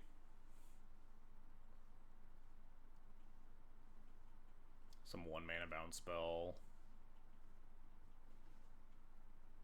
I guess not Chain of Vapor, because then I bounce the Thought Lash. I guess if they Chain of Vapor, then they just exile their library and Thoracle me.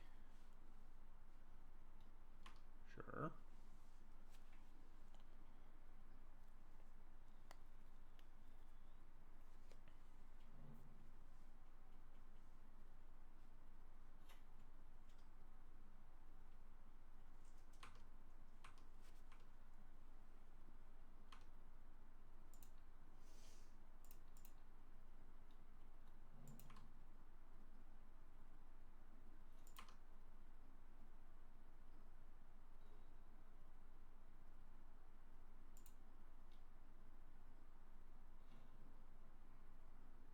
Kind of want to play second Blood Moon just in case they can have an answer. No, if they have an answer to Blood Moon, they just have an answer to the Chalice, right?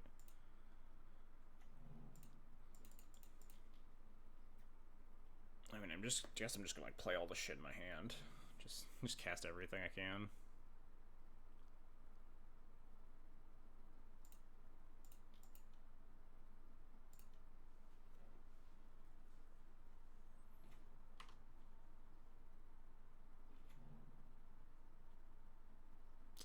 Am I casting the second Blood Moon just because I can? I guess I could pitch the Fury, cast second Blood Moon. Again, really doesn't matter at this point. I'm just hoping that they don't have cards more than, like, I have cards that matter. I've played all my cards that matter. Oh, no, I don't want to cast a 3-drop because I want to copy. Almost oopsied there. No, that's fine.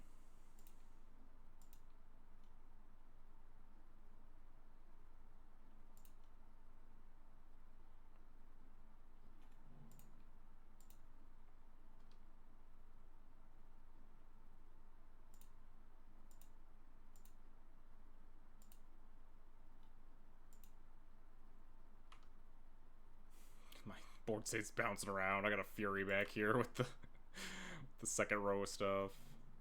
Fury's back. Goblin's gone. Alright. Oh, nope. This one almost didn't attack. There we go. We figured it out. Now we can F6, and they have to click on Thought Lash like 12 times or whatever.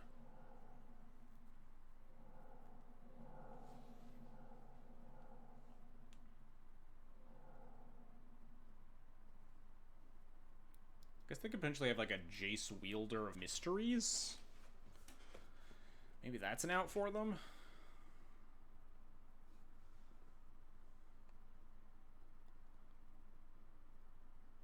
But again, if they already had it, they would just draw it. Oh, well, or they could just not click on Thought Lash enough times.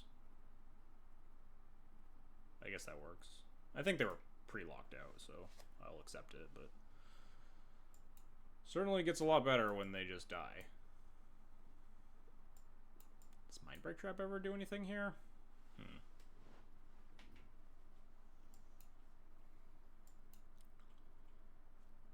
Mindbreak Trap would potentially be some, like, cantrip into, like, Paradigm Shift Thoracle kills or something.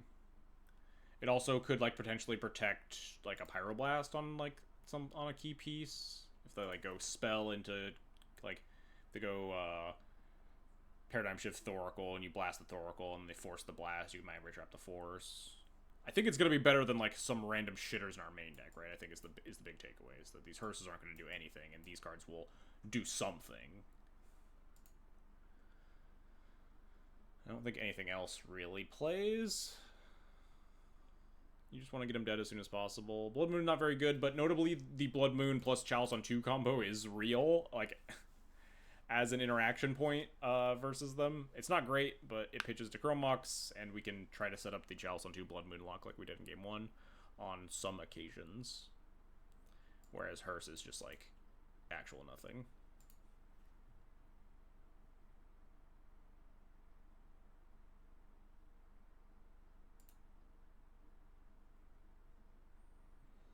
I guess Hearse got to eat at that creature that game, but we can also just kill that creature. I don't think I'm allowed to keep this hand. I don't think I'm supposed to lean on Mind Break Trap in a hand that doesn't put any... I'd just rather apply pressure really fast. Or be able to cast a Chalice on 2. This hand does some stuff. We have turn 1 Rabble. I think I might actually bottom the mountain here. Because we want to go turn 1 Rabble to try to put pressure. And then we get turn 2... No, we bottom the other Blood Moon. When we just go with the Chalice on 2 part of the lock, we don't necessarily need the Blood Moon part. It just forces them to find Cavern of Souls. So I think Rabble Master into Chalice on 2 is a decent plan here. Also, we could potentially top deck a different red card and keep the Blood Moon for both parts of the lock. But the Chalice on 2 is the important first part. The Blood Moon is gravy. I am not pitching this one. I will pitch the Blood Moon.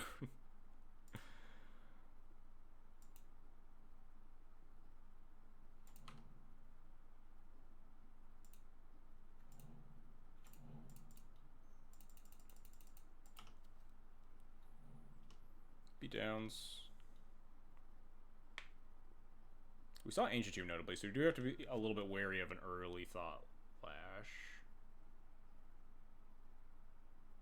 Just a matter of if I'm gonna try to leave up. Oh, well, I'm gonna just leave up Pyroblast because my Chalice doesn't do anything now, huh? Yeah. I'm just gonna hope that this is good enough.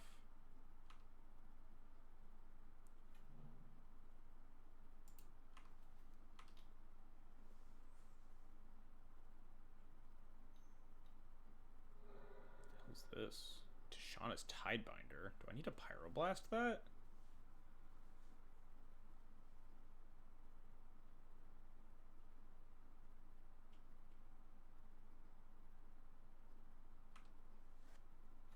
I can't counter it, which is kind of awkward too, because they at least gain 2 life. Yeah, I can't counter it. I mean, like, kill it so it doesn't block my Goblin Rabble Master. Because if it eats a token and then this is just a 2-2 forever, I think this is fine. Definitely not a card I was playing around. Maybe this is wrong. Yeah, they're thinking about it too. Yeah. This block definitely makes some sense.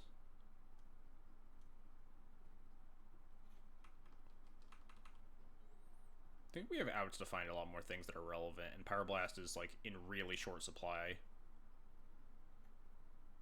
As a card that actually has text in this matchup, versus we have a lot more stuff that we could find to beat it to Tishana's Tidebinder. If you killed it, you could Chalice on 1. Chalice on 1 doesn't... I mean, I could, but Chalice on 1 just turns off probably like Preordains, Ponders, whatever. Which is maybe just relevant enough.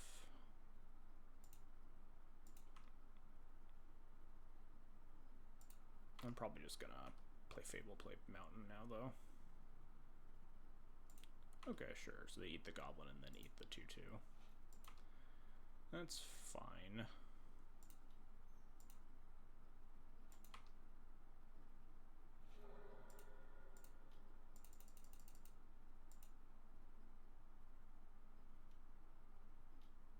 Sure.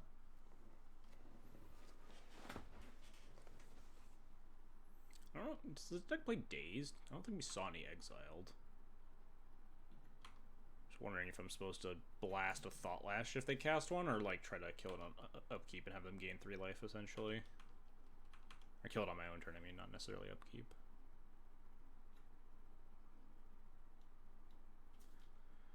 I think this is fine.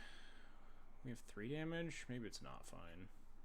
Just draws them a bunch of cards. They have 3 cards in hand. Also, notably, they did have a Jace Wielder of Mysteries. Counter this. Maybe that's stupid and we die to Thought Lash now.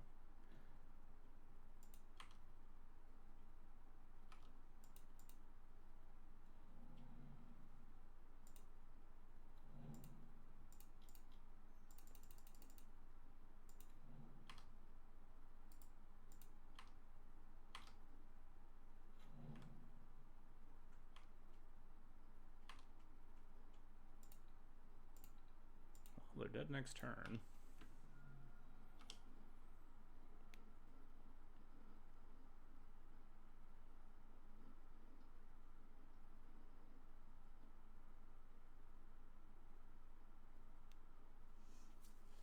text on this? It's 4, so it goes to 5. We were showing 3, so we couldn't even kill it over 2 turns. Yeesh. But we were, yeah, we're just dead to Paradigm Shift Thoracle. But we have to, yeah, we'd be able to counter the Paradigm Shift. So maybe we were supposed to let it live? I don't know. It's a tough one. We can see their deck now, at least. They have 4 cards in the library? Oh. Wait, how did that happen? Didn't they have, like, 1 card in their yard?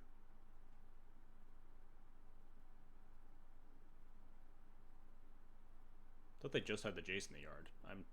Well, we take those. 1, 3. I think we're actually technically 1 off lethal here.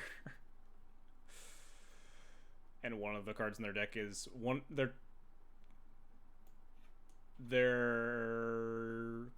no, are we actually 1 off lethal here? And their top card is like a 50% chance to be Jace. Wait, no, wait, what did they do with the Thoracle? How can I tell? I guess it doesn't matter. I can't tell, but yeah, they're like 75% to find Jace, because it could have been the top 2, and then they're allowed to leave it on top, or they can put them all to the bottom and then try to rip the Jace in the back half. So I guess that plan does track, huh?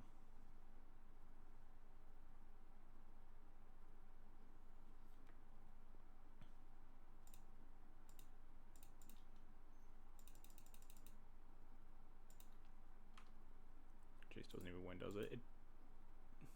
Dude, does it not? They draw to 3, mill 2, draw 1. Does it kill in an empty library, or only if you draw with an empty library?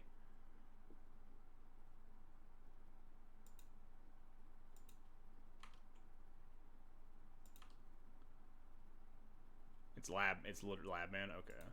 I'm gonna put him to 1. Wait, do we want to kill the Thoracle? Is there like a real reason to want to kill this Thassa's Oracle?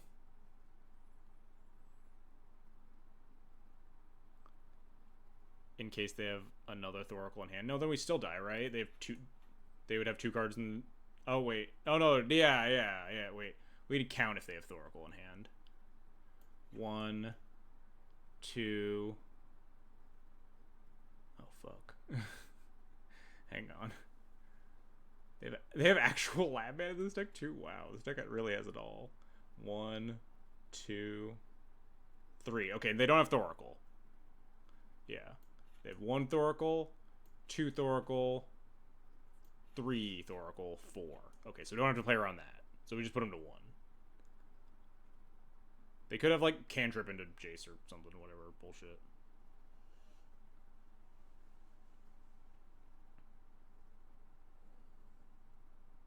You're gonna look like such a fool when they cast a clone. I am, yeah, they're gonna get me good.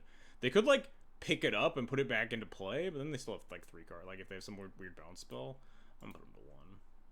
A Chain of Vapor. Chain of Vapor doesn't do it. Yeah, because they would be at 3 cards in library again. We are already dead to Preordain plus Blue Source. I'm putting them to 1. If I fuck up, I fuck up.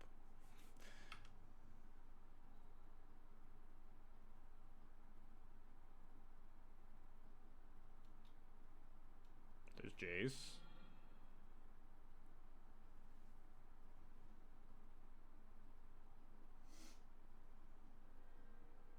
We have not lost the game.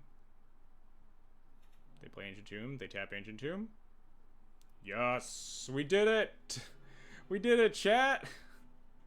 That was a really messy final match. Yeah. Paradigm Shift is not a deck that I'm very proficient in playing against. I don't see it a lot. Yeah, I feel like they might have done some math wrong there on several different avenues. They were like a little bit off of paradigm shifting me into like a little bit off of jacing me. I feel like maybe there was a way they could have worked that one out a little bit better. Unsure. It's only 10 o'clock though. It's too late to start another league. Oh, we should also do the giveaway. Let's do the giveaway before we figure out what else to do, huh, chat?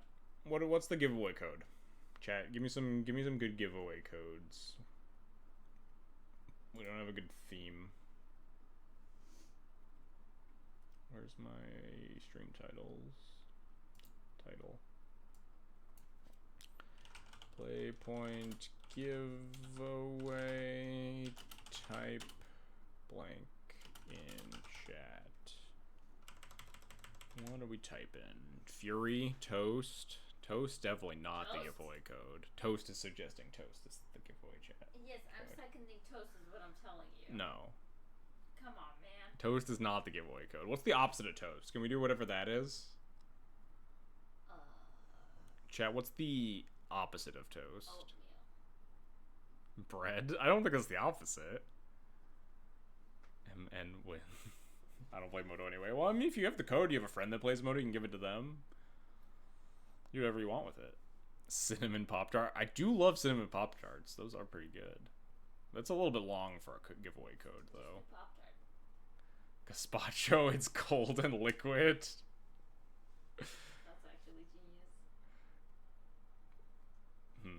That's not bad. All right. Wonder Pro gets it. Type Gazpacho in chat. Timeout toast, please. So we can't enter the giveaway? No, that's so me. fucked up. Can't do Okay. that. Is that it? That's so fucked up. Anierzi, thanks for the follow. I appreciate it. Well, Toast, it was redeemed. I can't argue with the rules. I can. I'm not gonna time him out for the whole. He'll come back before the giveaway's over. I promise. Timeout. Wait, how do I time out? / timeout. Timeout. Haha _ toast. What do I type it in? Seconds? Is that how we do this?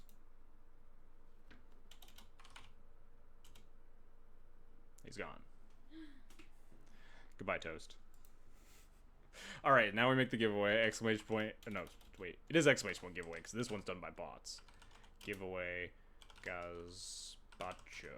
Did you delete the bot you had to do at Sunday? No, I haven't kicked the bot, but it just doesn't do anything unless I tell it to. Alright, we're giving away 120 play points now. Anyone type Gazpacho in chat? Get entered into the giveaway here. Well, you can't remove the timeout on him? I can't, and I did. Unmod you. This is not a democracy. It's not, yeah, it's a tyranny. I'll unmod you and time him out again. If I time out Toast, is he still in the giveaway? I don't know how the bot works. Because he's entered the giveaway now. He said Gazpacho. He's probably still in the giveaway. Okay, so we could probably time him out still. How do I give okay his points back? That is very valid. How okay? I said fuck you. I don't know how to give things back. I truly don't know. Just reroll it if you win. No one can stop you. That is true. Oh no, it does. I think it does say it in chat.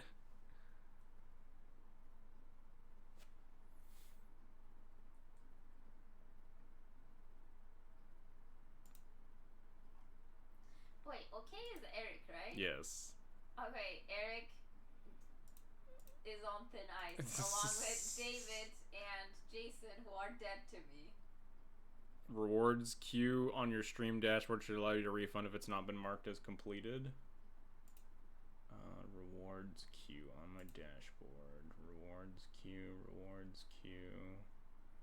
Rewards queue. Rewards queue. Ad break. Wait. Community? No. Chat? No. Well, I give up. Oh, you already refunded? Way to go, Patrick. Yet again, best mod. I don't know how to do things. Patrick does. Good job. Weird that it doesn't tell me that you refunded him. I don't know how play points work. Storm Thief is the star mod of chat, as always. What are those points for? The play points? They're for Magic Online. You can. Oh no, I meant the channel points. Oh, they're just for fun. Redeemed For funsies. Anyway, timer. Wait. Oh, I just want, I guess, 1 minute timer. Let's do a 1 minute timer. 1 minute left in this giveaway, I've decided. They're for timing out Toast or Piss Duggery. Yes, that is true. Yes, leave it. Don't care about this timer. 1 minute, and then we will end the giveaway.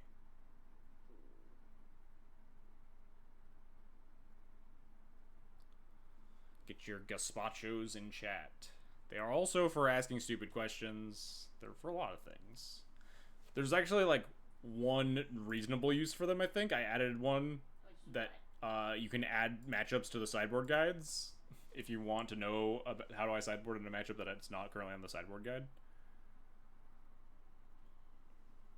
I'm playing with this deck now since my actual pet deck is TOT is unplayable in the store for now. This one's a good one. I think it's powerful. I mean, everything's going to change with MH3, so we'll see, but Stompy is very well positioned right now, I think. 13 seconds left on your gazpachos. If it's Toast, we reroll. Right. Exclamation point, giveaway. Oh god, shut up, timer. Alright, who is the winner? Not Toast, alright, that's great. Oh, gotcha. Is it me? Hey, Cora, thanks for the resub, appreciate it. Dropping in to post this and go to bed, also ban Toast, please. Interesting suggestion. We might have to consider that. But first, we should reward Smirabito with the final... Wait, is this the final? Yes, this is the final Playpoint giveaway of the month, because this is my last stream of the month. Let's make sure that I do this properly, where no one else can see it. Why does everyone hate Toast? He's a very easily hateable guy. Bro. That's so rude.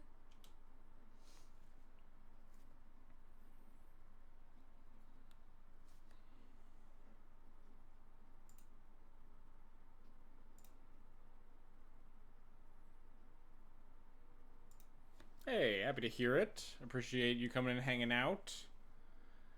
Now you've won 120 play points to do with as you wish.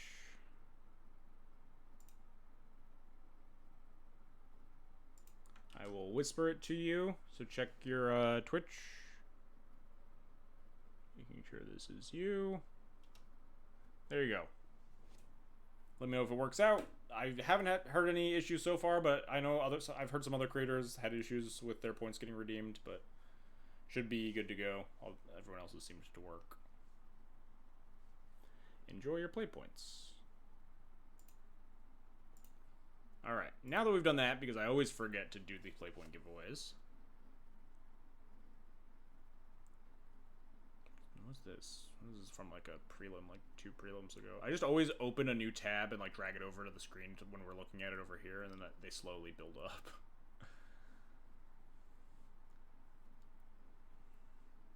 Mono Green Post player. Post looks like he might be getting some cool toys in the new set, right? We got that new land that's a Post land, a bunch of big colorless spells. I don't know how many of them are actually Post playable, but you know. But I do feel you. Sometimes life is hard for your pet deck. How do I ban Toast? You can redeem... God damn it. Stop asking to ban Toast, guys. It's like this. Angela will be upset, will she? Timeout. Haha, Toast. Like that. That's how you timeout Toast.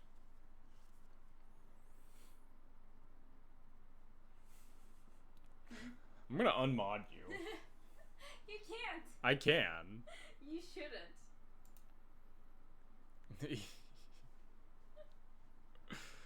Anyway. Chilop, I will fight you. There is now a banned toast war in the chat. That's fine. We will live. It is 10:20. Do we want to call it? Do we want to talk about what's going to go on? So, I mentioned up top at the beginning of the stream, and maybe we'll do a little preview here, just because I'm not quite ready to call the stream. We'll see what chat wants to do. Do another league I just got here. You raided me like an hour and a half ago. What do you mean you just got here? Anyway, we are doing a big legacy early access MH3 stream on Friday, June 7th. For those of you that missed the whole spiel at the beginning of the stream, me and a bunch of other legacy content creators are going to be streaming with cards a little bit early on that Friday before they go live on Moto on the following Tuesday. So, on my stream next week, which is the 2nd of June? No, that's not right. The 4th? Yeah, the 4th of June. We're going to be doing a pretty dedicated deck brewing stream where we're mostly just going to be putting pen to paper on ideas that I've had. I should get this stupid title off of my screen. Kind of fleshing out some MH3 ideas, so we're ready to go for the Friday stream.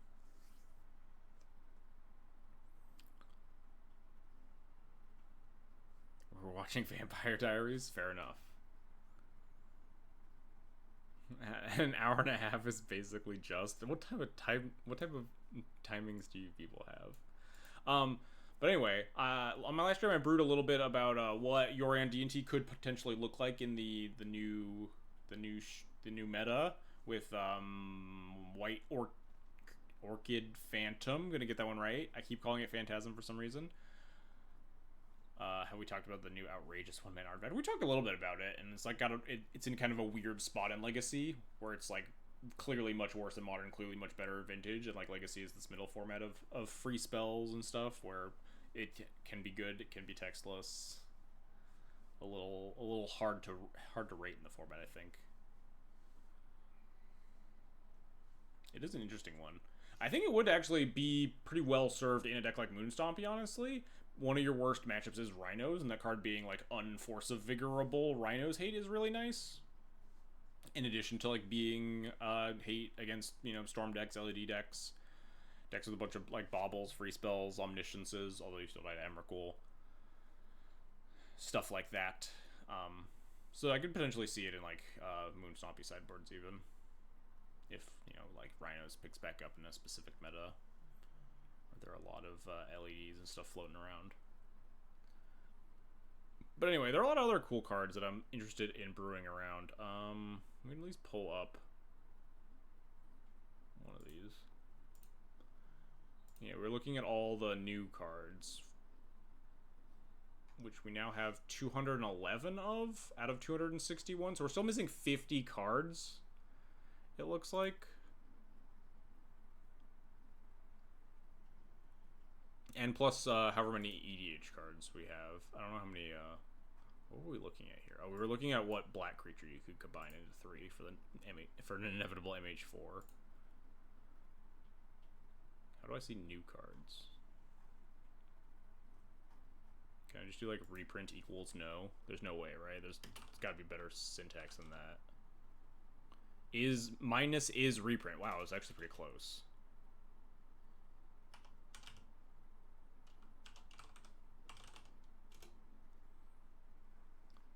Yeah, we only have 27 cards so far. I don't know actually how many new ones there will be. But most of them have looked pretty nothing, except for Planar Nexus. This card's kind of cool. I don't think it's good for anything, but it's a cool card. Each null-end permanent with mana value X is kind of big. If you just make a deck a bunch of 2-drops. Hourglass of the Lost them all back.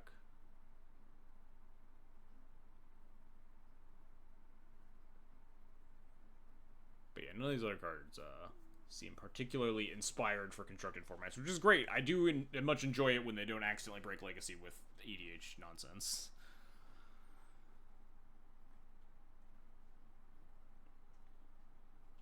Scryfall does a wonderful job of making their interface UX very intuitive. That is true. I do appreciate the minds behind Scryfall. They are very good. You might regret those words. There's usually one that does slip through the cracks, right? There's usually like one real dumb card that'll get there, and then we still have more cards to see. I think they spoiled most, if not all, of the energy deck today, so we'll probably be seeing like more Eldrazi. Maybe there's a real messed up Eldrazi to be casting. I don't even know what the fuck's going on in this deck. And then there's the Jund deck. Yeah, I don't know.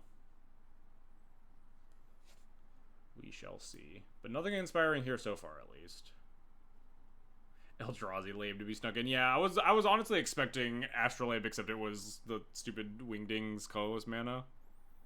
I don't even know how good that would be. It would make sense though, because there's so many Eldrazi that had like specific colorless costs. Like, or not specific colored costs, sorry.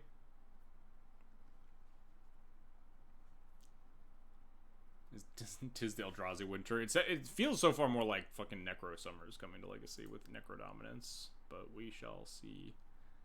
Call it Butthole Mana, fair enough. I think I usually refer to it as Wingdings.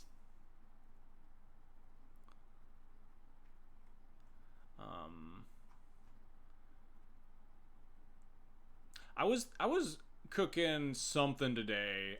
I think it's probably awful, but I was cooking some 60 card D&T deck with like super aggressive on 2-drops and trying to make that stupid enchantment from Markov, whatever, the latest Ravnica set that like lets you cast 2 CMC creatures off the top of your deck once per turn. And you play it with like Felia because it has flash, so you can cast it on your opponent's turn. And you play like the curve like stops at 2, and you play Chromoxes plus like a bunch of 2-drop hate bears. Assemble the players, Leonin Arbiter, White Orchid Phantom, Felia, like Mom, Thalia Spirit, Stoneforge, stuff like that. It would be a really good Lurrus deck. Unfortunately, we're not allowed to, but it's okay because Lurrus means we can just put pre-war formula on the deck, right? Right, chat? Right? They'll let me do that?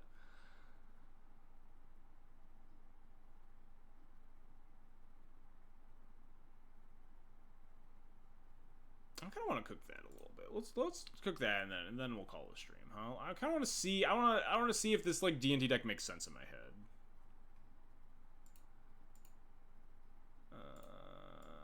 60 card.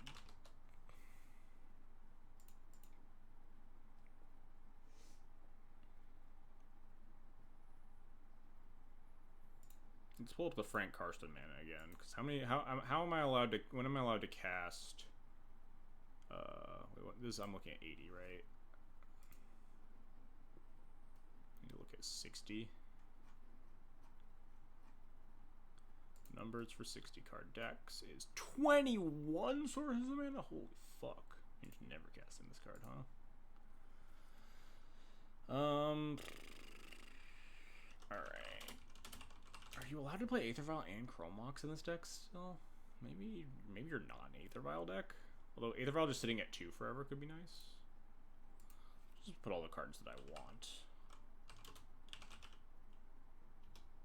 Oh no, last time we made the deck look really... Oh no, we can't actually do that because we're not on the God account right now. So we can't make the deck look really nice with all the old borders. But that's fine.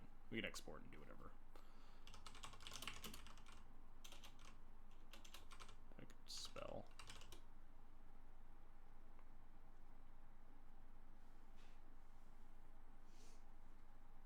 Casting Astrolabe off of Wasteland and Saga. Yeah, people would probably do something stupid with the...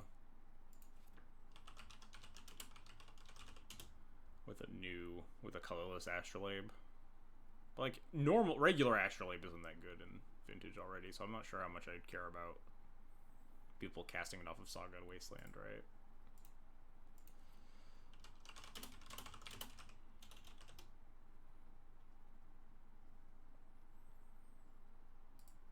Why do I own 6 Spirits of the Labyrinth, chat?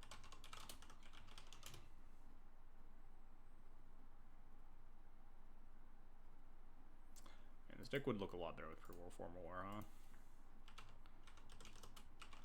Tricky thing about Leonin Arbiter is that you're not really allowed to play Sam anymore. Sam's another card that synergizes well, like having Flash with Assemble the Players.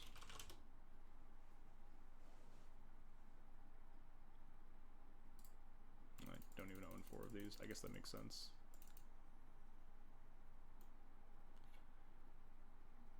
Oh, it's power 2 or less. Huh. Oh.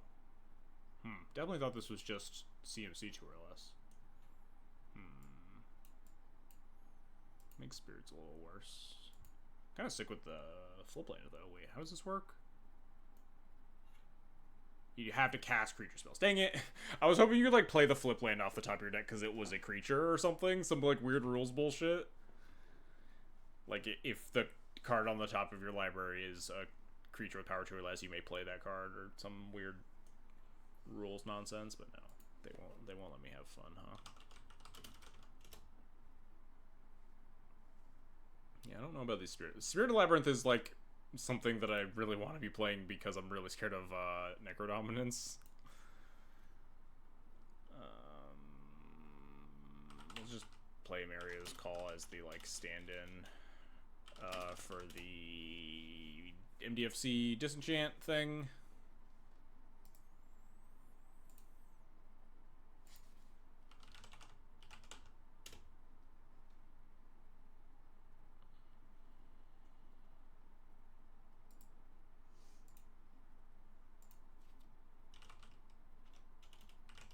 I wonder if the 60 card D&T, like, Karakas isn't very good anymore, right? Outside of Yorion, if you're not playing a Yorion deck, like, and we're not playing Sam, you're barely targeting your own stuff. Not a lot of things to target from your opponents anymore. Maybe you're a 2 Karakas deck.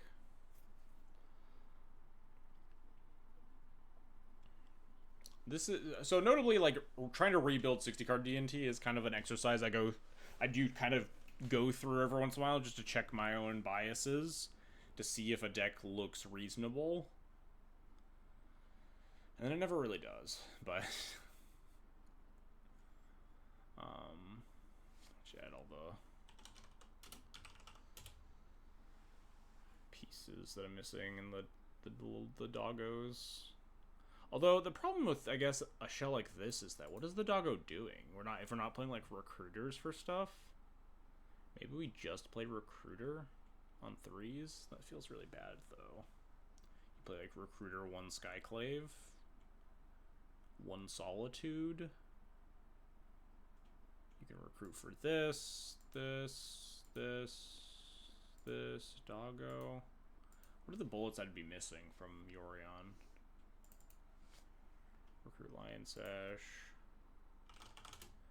This deck might even play GTA like sideboard. Probably just doesn't play Batterskull. This deck really, really wants pre-war Foreign War. You just don't get to play it.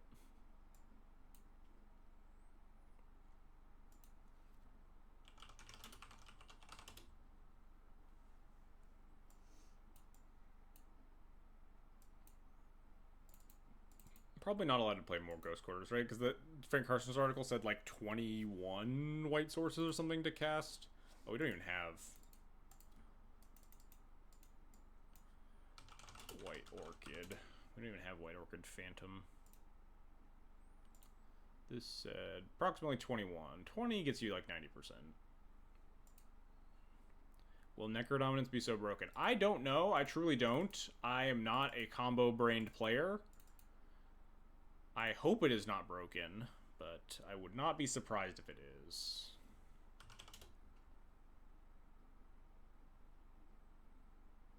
I know Storm players, Tony Scapone has been cooking Necrodominance lists already, and he will probably murder us multiple times on the early access stream. He's one of the creators that's going to be there. All of my decks will just have 4 Mindbreak Trap sideboard and then still lose.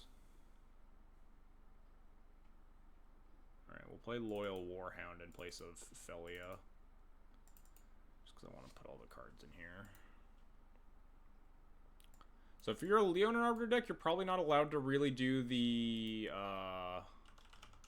Flagstones of Trocare stuff. You can play the 1 copy, but like you don't want multiple copies if you have your Leonin Arbiter in play, obviously. then is it just plains after that? Probably like 5 plains, 22 mana sources. The deck curves out really low. Just never, ever, ever casting Cauldron.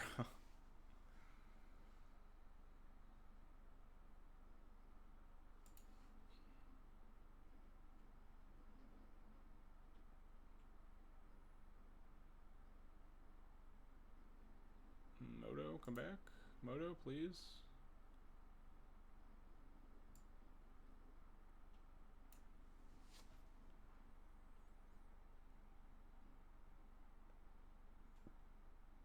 Wow, Moto is not handling me trying to scroll down. There we go. Something like this. 22 lands. Vial, this is already 65. We can sideboard something like this. Wow, this could be a fucking Lurrus deck. This deck would be so sick if you could play Lurrus. Guess Recruiter's not good if you're playing... like, I think Arbiter Stoneforge is a fine thing that you can deal with and play around at your leisure. But, like, if you also start getting, like, Sam plus fetch lands, or you start getting Recruiter Guards in the mix, it's a little iffy. I think I would start something like here, cut down on, maybe you just have to shave Spirits, and just play, like, Storm Hate cards in the sideboard instead, because Spirit doesn't work with Assemble. You could maybe, like, not play 4 Assembles. This is a lot. You probably move the GTA to the sideboard. This is also truly so many 2-drops. There's no way 4 Felias is correct. And this deck doesn't even really use Felia that well. Our flickers are, like, only Stoneforge and... Stoneforge and White Orchid Phantom. So like 3 Felia down to 62. This is close to what I would want. How was the prelim so far? We're free. We're free of prelims, Jared. We top 8'd on Sunday. I never have to play in a prelim for 2 more months.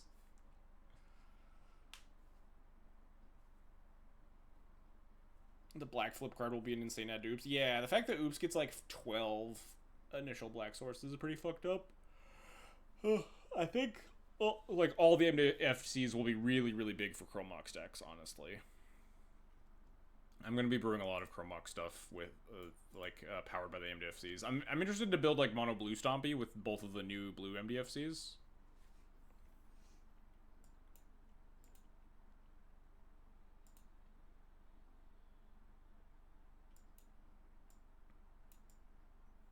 Well, we just did this. Something like that. 60 card. What does this deck do, though? Is this deck like actually like play? This deck is just old Death and Taxes, I guess. We're not a value deck. We are just a grind, like blow up a bunch of your opponent's lands, tax them out with Thalia, Leonin Arbiter, Knight, blow up their lands, Wasteland, blow up their lands, Ghost Quarter, blow up their lands. That sort of deck. Maybe it's even in like assemble as a sideboard card for the grindy matchups. Like this is not necessarily an engine piece that you need main deck, and you are just a Hate Bears deck. Be interested to try something like this out. I think if you want to play 60 card, you would have to do something more along the lines of this, where you're just fully playing a different game than Yorion is. You can't be a control deck. You are just you're just an old school style like mana denial deck, like 2013 Death and Taxes. This would be interesting to try to make work as well. I would think about. I might play a deck that looks like this for the stream. I'll flesh out all these ideas more in the next stream, but I think we might just call it there. Monumental Henge seems interesting. Is that the white land that draws historic cards for you? That cycle? I don't know what you would play that in. That whole cycle seems a little bit underwhelming outside the green one. Like looks for your top 5 for a historic card or something. Could be cool in a deck like Bomberman, maybe, where it's just like if you go off and you have that untapped, but like you dig 5, and if you miss on the combo piece, then you just don't do anything. I don't know. The green one certainly has applications. The other cards in that cycle are less interesting. I guess we haven't seen the red one of that either. They're just hiding the red one and the red MDFC for me specifically. Although I imagine that the red one will probably not be played one Moon Stompy, right? Having to control another island or another mountain would be kind of tall order. Anyway, let's go find someone to host. I just wanted to kind of... This is an idea I had kicking around in my head a little bit. About trying to bring 60 card back. Maybe you're not in Assemble the Players deck, but like maybe... I think maybe Arbiter plus Knight of the White Orchid could try to bring back some sort of like old school tempo-y 60 card DNT like the old days. Your Yorion matchup would be into toilet. You just like actually never beat the mirror if your opponent's on Yorion. Like this plane is... We have so many cards that are bad versus non-blue, right? Like if our opponent has more than 3 basics in their deck, we're just like, we have all these bad cards. Yeesh. Yeah, I don't know. I'll think about it some more. We got another week to cook, and I'll probably make like 6 or 7 of these decks on the next stream. Anyway, let's see who's on for some raids, huh?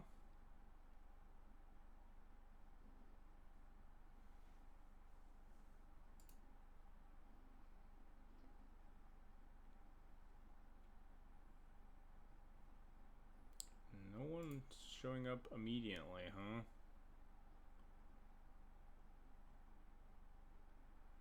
No one ever streams at my time. Wait, hang on. 019 is playing literally playing Legacy Death and Taxes? There's no way.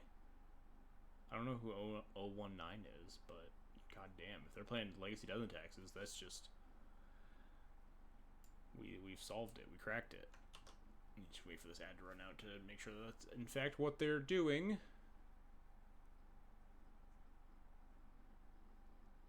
Oh, hell yeah. We got Stoneforge, Solitude, Cauldra. We got Urza Saga. Looks like mono white Saga Taxes. Alright, we'll go host 019. I'll follow him myself, too. Always good to see other Legacy players. Especially Legacy D&T players.